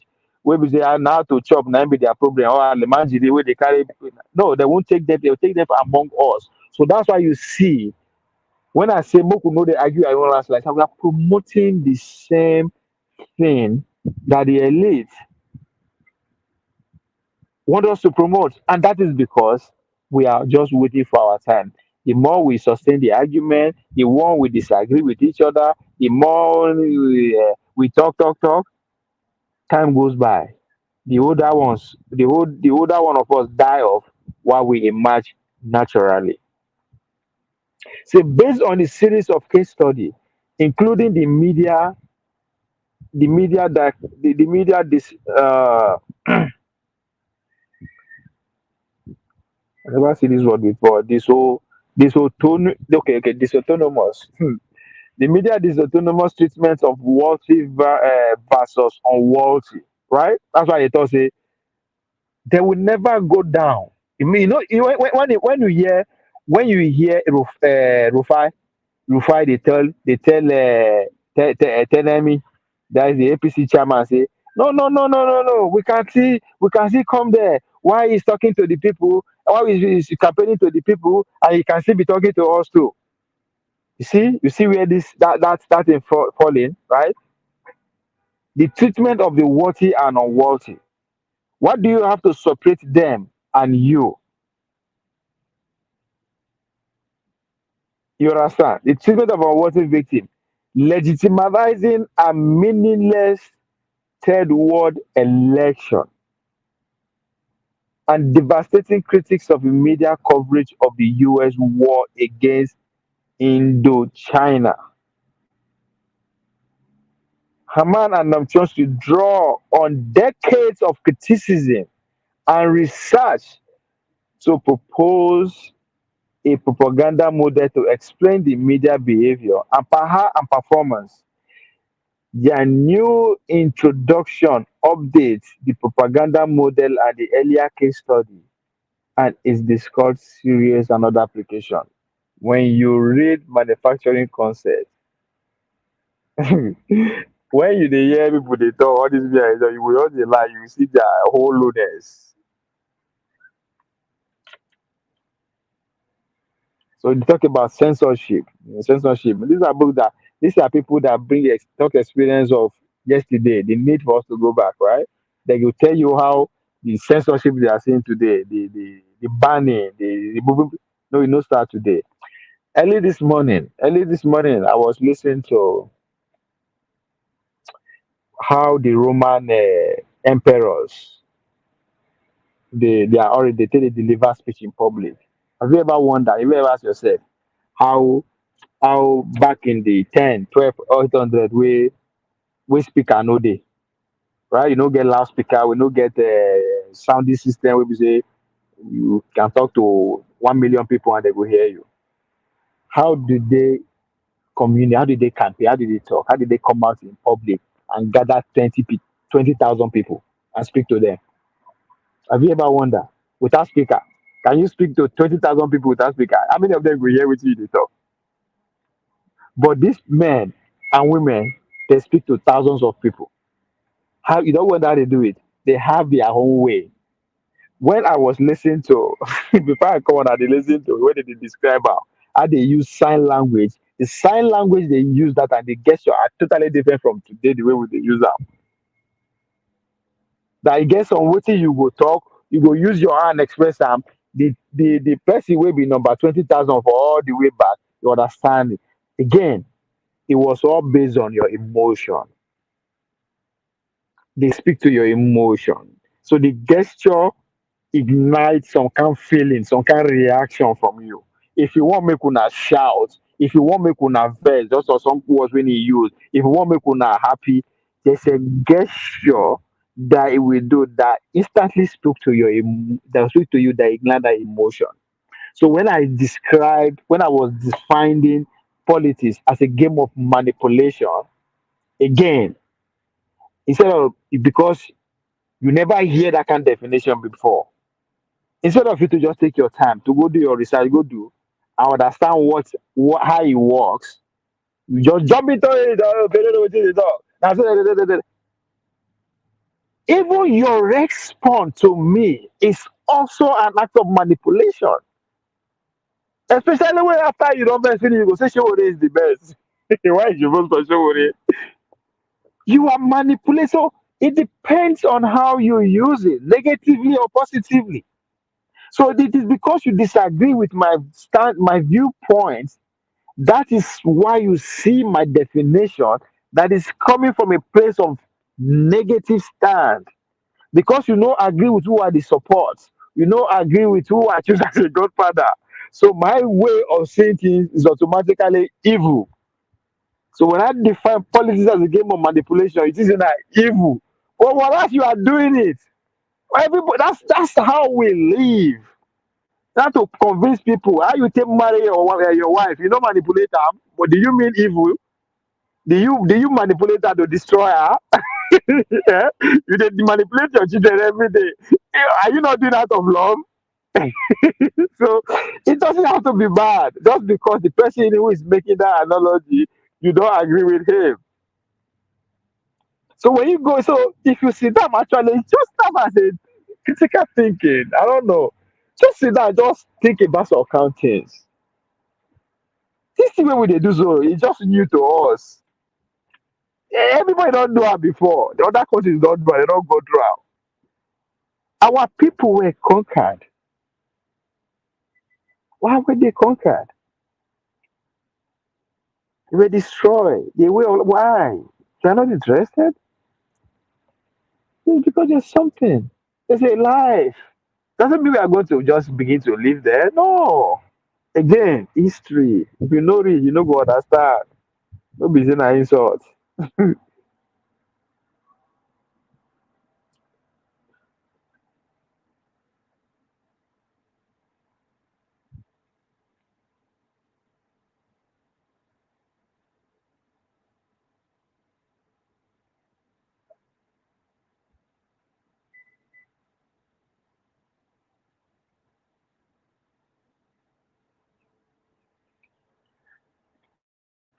Again, when I think Kulata was trying to make a point, he responded to me by saying that America, after the Civil War, they move on. No, they never moved on. They never moved on. If you go to the book, how the South won the Civil War by their cause, you understand that they never moved on. You understand that the war, the political war between the North and South, is still very much alive today. Right? All you need to do is to pay attention to Donald Trump rhetoric. Eh? Then go listen to what's this president's name? The guy that governed America between 1901 1911. If you read the book, Willington, I will analyze that. I will talk about that books, but then you understand that this man, Mackenzie, President Mackenzie, that's back. Eh? These are the heat of North and South war. They are just coming up with the Civil War anyway. It's still on. Donald Trump represents the North power hegemony, the northern power of Native America. That's what he represents. That's what his whole presidency represents. I mean, you can say, of course, again, this is if you don't look back, if you don't look back, you will not understand it. You just want to move on. And when oh my God. So go and read how the South won the Civil War. You understand? Say the war is still on.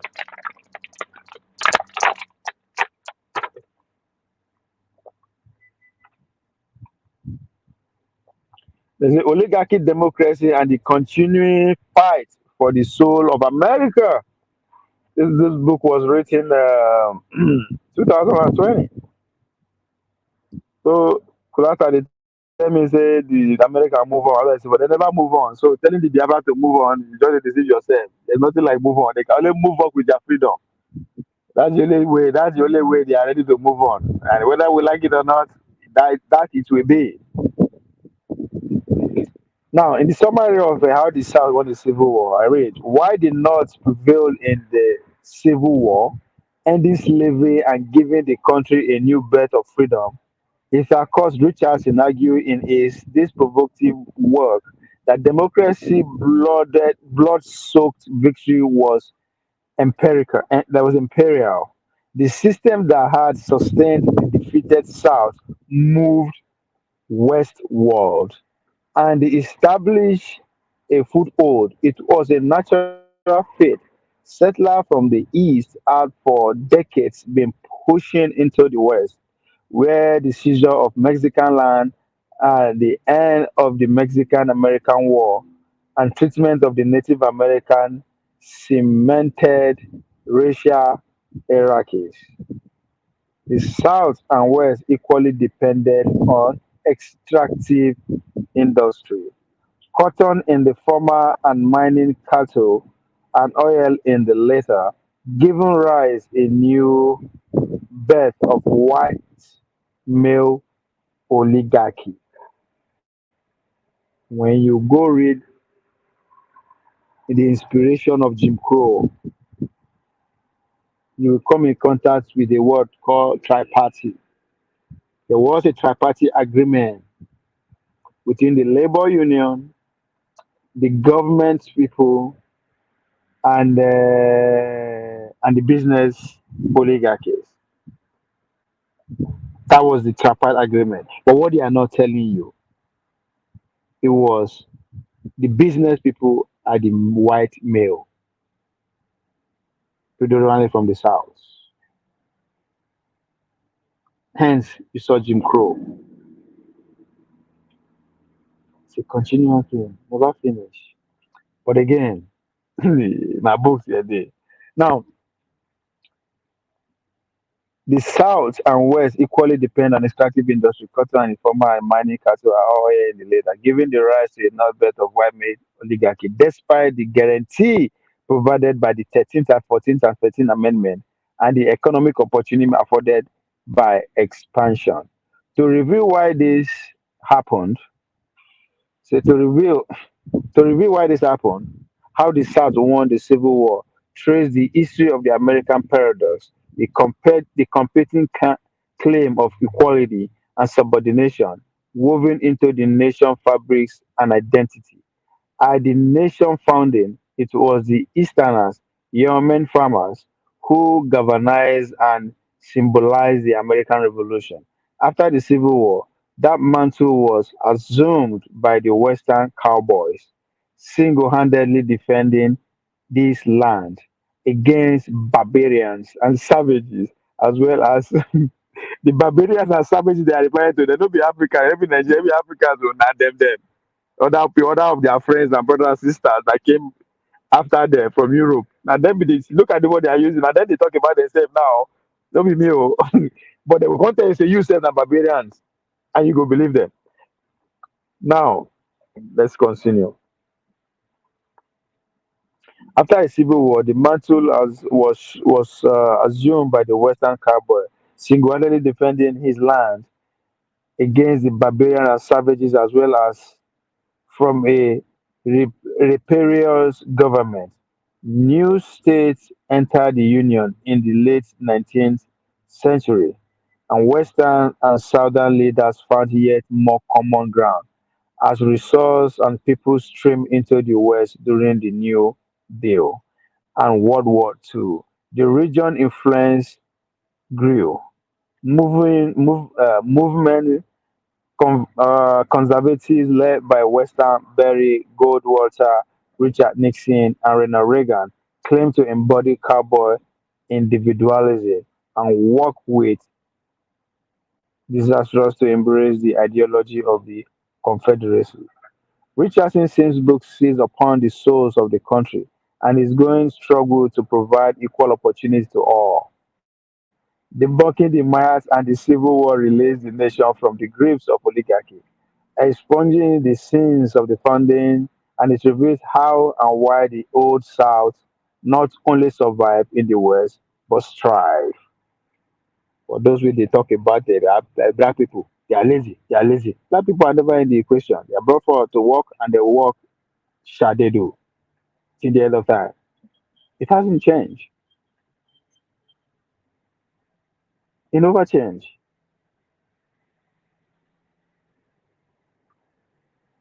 Now, let's go back to the another book. The idea of going back to Nigeria, you know, understand what they mean by going back. Today, I mean, another book, End Time by Peter Touchin, End Time, End Time by Peter Touchin. You will love that.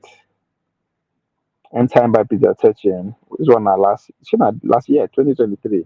Remember, anthropology, democracy, economic disparity, economic inequality, and future study. Now, Peter Touchin brings science to history. So now, what's his name? Kulata was making advocating for for Dr. Damage to bring engineer and economists. His reason being that they are more solution oriented. And I tell us they come. Who is more solution oriented than the modern historian, right? Okay. So Peter Chinese brings science to history. Some like so what's his name? Kulata will like this book. Some like it, and some prefer. Although it wouldn't be engineering and business as you want it to be, now historians, but coming from the perspective of a raw scientist, a mathematician, I think you will appreciate that. He used data, empirical data, to tell his story of yesterday, today, and tomorrow. For those who don't understand the word, what going back means, listen. Peter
Mom, Boro Obana. Am I be talking to myself?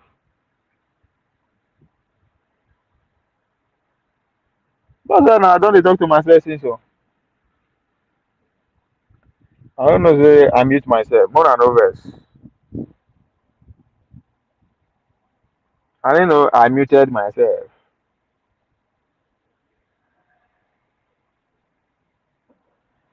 Mr. James, gunfire and gunshot erupt during the inauguration. Now we here before. A number now. A number. What's it? Mr. James. Last you know the. I don't know. You've not been following my preaching lately. I don't tell you all this thing are normal. At the beginning, I said they are going to make money. How do you think they go take get election money legitly and still make profit of it if they no do all these things? The boss secretariat, this secretariat na 5 billion, 20 billion will be approved for it, 15 billion will go to campaign coffer. Bam! I don't understand how you think they get money to elect themselves. Again, all these na things. These are things. These are how things work. These are how things work. We know they no people they give. You know they ask us. When they say weekend money, they weekend hand. Yes, we know say it thief me thief. How did he thief it? How you take steal am? Bola Tinubu get money, get with the team. All these people they say the team money. How did they take steal am? We know they ever ask that question. Now so that they take hammer. The boss secretariat down, they approve money for am. Shit, make more money.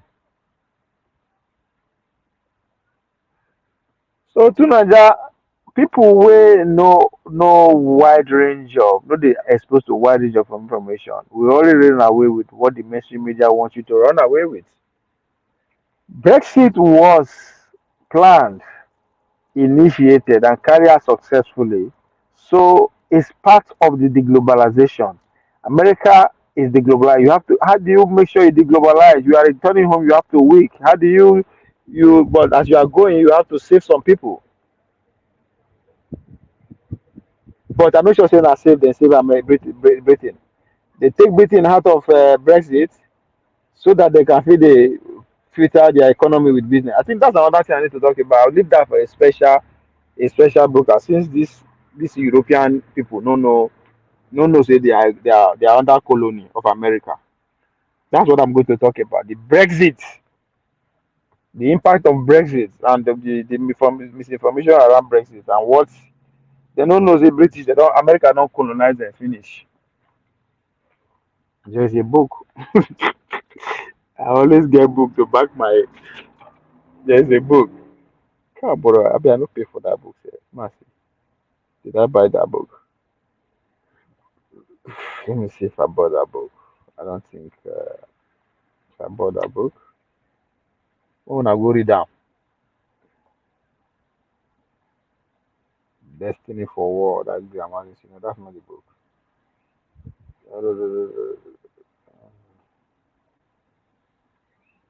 That's I put down for wish list. Let me see. I think. Versus State, motherfucker. Versus State. Go read Versus State. You understand why Brexit was a success. Why the whole goal of Brexit is to what weaken Europe. And that's the shit I was trying to tell you guys yesterday. Now, no give me chance to talk. Brexit is a classical example of what the guy was telling us about. Go back. You have to go back to understand why Brexit was Brexit. But most importantly, you have to understand that the campaign that the Americans are carrying out of the globalization is real. That goes to Panzer to that is part of it. Brexit was initiated, was planned, was carried out successfully to weaken Europe. Why? Because America is going home. And in order for you to go home, shit is going to go down. Shit is going to happen. Well, what are you going to do? You carry people that you want to save. But necessarily, nobody say you want to save them. You are carrying market that you know that are buoyant enough for you to buy you. Because nobody poor people that they sell markets to. So that is why you have to cut Britain out of all those infectious diseases called Europe. Because then get money. If they go fit they run things together. Now today, if you go to today, to know that the success of Brexit is real, go today. I tell you now, say 70% of British company is owned by American company. Cool? Go and read the vessel states. How American run Britain. This na fresh book. Oh. If you no like history, this is today. This one was written April 11, 2024. I just found out about it last week. I never read them, but I listened to the author. I read about the author. British politicians love to vaunt the benefit of the UK supposed special relations with the US. But are we really American economic partner or the colony? My guy, I know something. I'll pack myself. Vessel still lay bare the extent to which US operation own and control Britain economy. Our American business chief decided what we are paid, what we buy, and how we buy it. US companies have carved up Britain between them, siphoning off enormous profit, buying up our most lucrative firm and asset, and extracting huge rent from UK PLC, all while paying little or no tax. Meanwhile, policymakers from Whitehall Mandarin to NHS chief shaped their decision to shoot the whim of our American corporate overlords. Based on these 40 years of business experience, devastating news research, and interviews with the major player, Angus Hunting exposes why breathing has become the poor transatlantic relation and what we can do to change it. See, when I dey tell all these our in diaspora mumu promas, say they don't know anything about. Say if all they do is to consume mainstream media and come to argue every day the same, they don't know anything. It's not an insult. I am not being proud either. I'm not saying it. I'm just saying what is already written before me. I've been saying this. America, you Britain a colony of America, the whole Europe. What they eat, what they chop is getting there. When I dey tell man of triumph, say by the time they finish with them, in call Nigeria, we say we go start with them. I'm not joking. By the time they finish with that, you don't finish with that, una go not come back out. Then Nigeria will take care of una. Go and read that book. You will be amazed. I listen to the guy, read about like motherfucker. So I think I need to talk about Apple. I bet so. So when they say go back, they say look back. Wait, wait. It's very get why. Get why.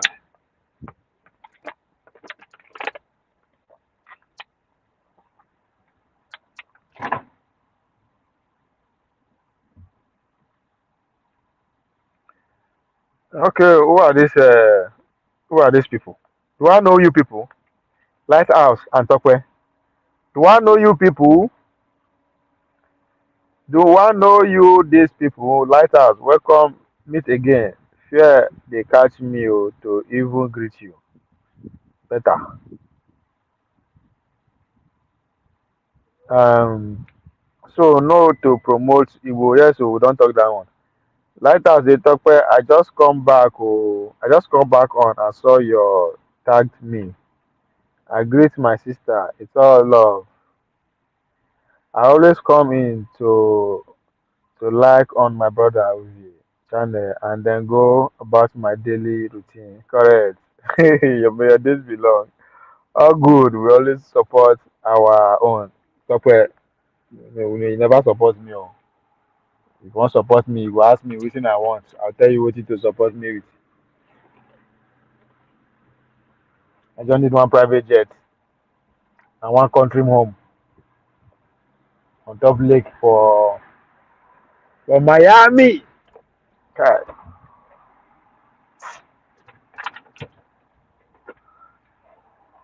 I need to go to Miami. Miami is calling me. Well, I no get network. I no get data to pick up that call. I'm very sure Miami wants me. Yes, so let's do this. Let's do this. Let's do this.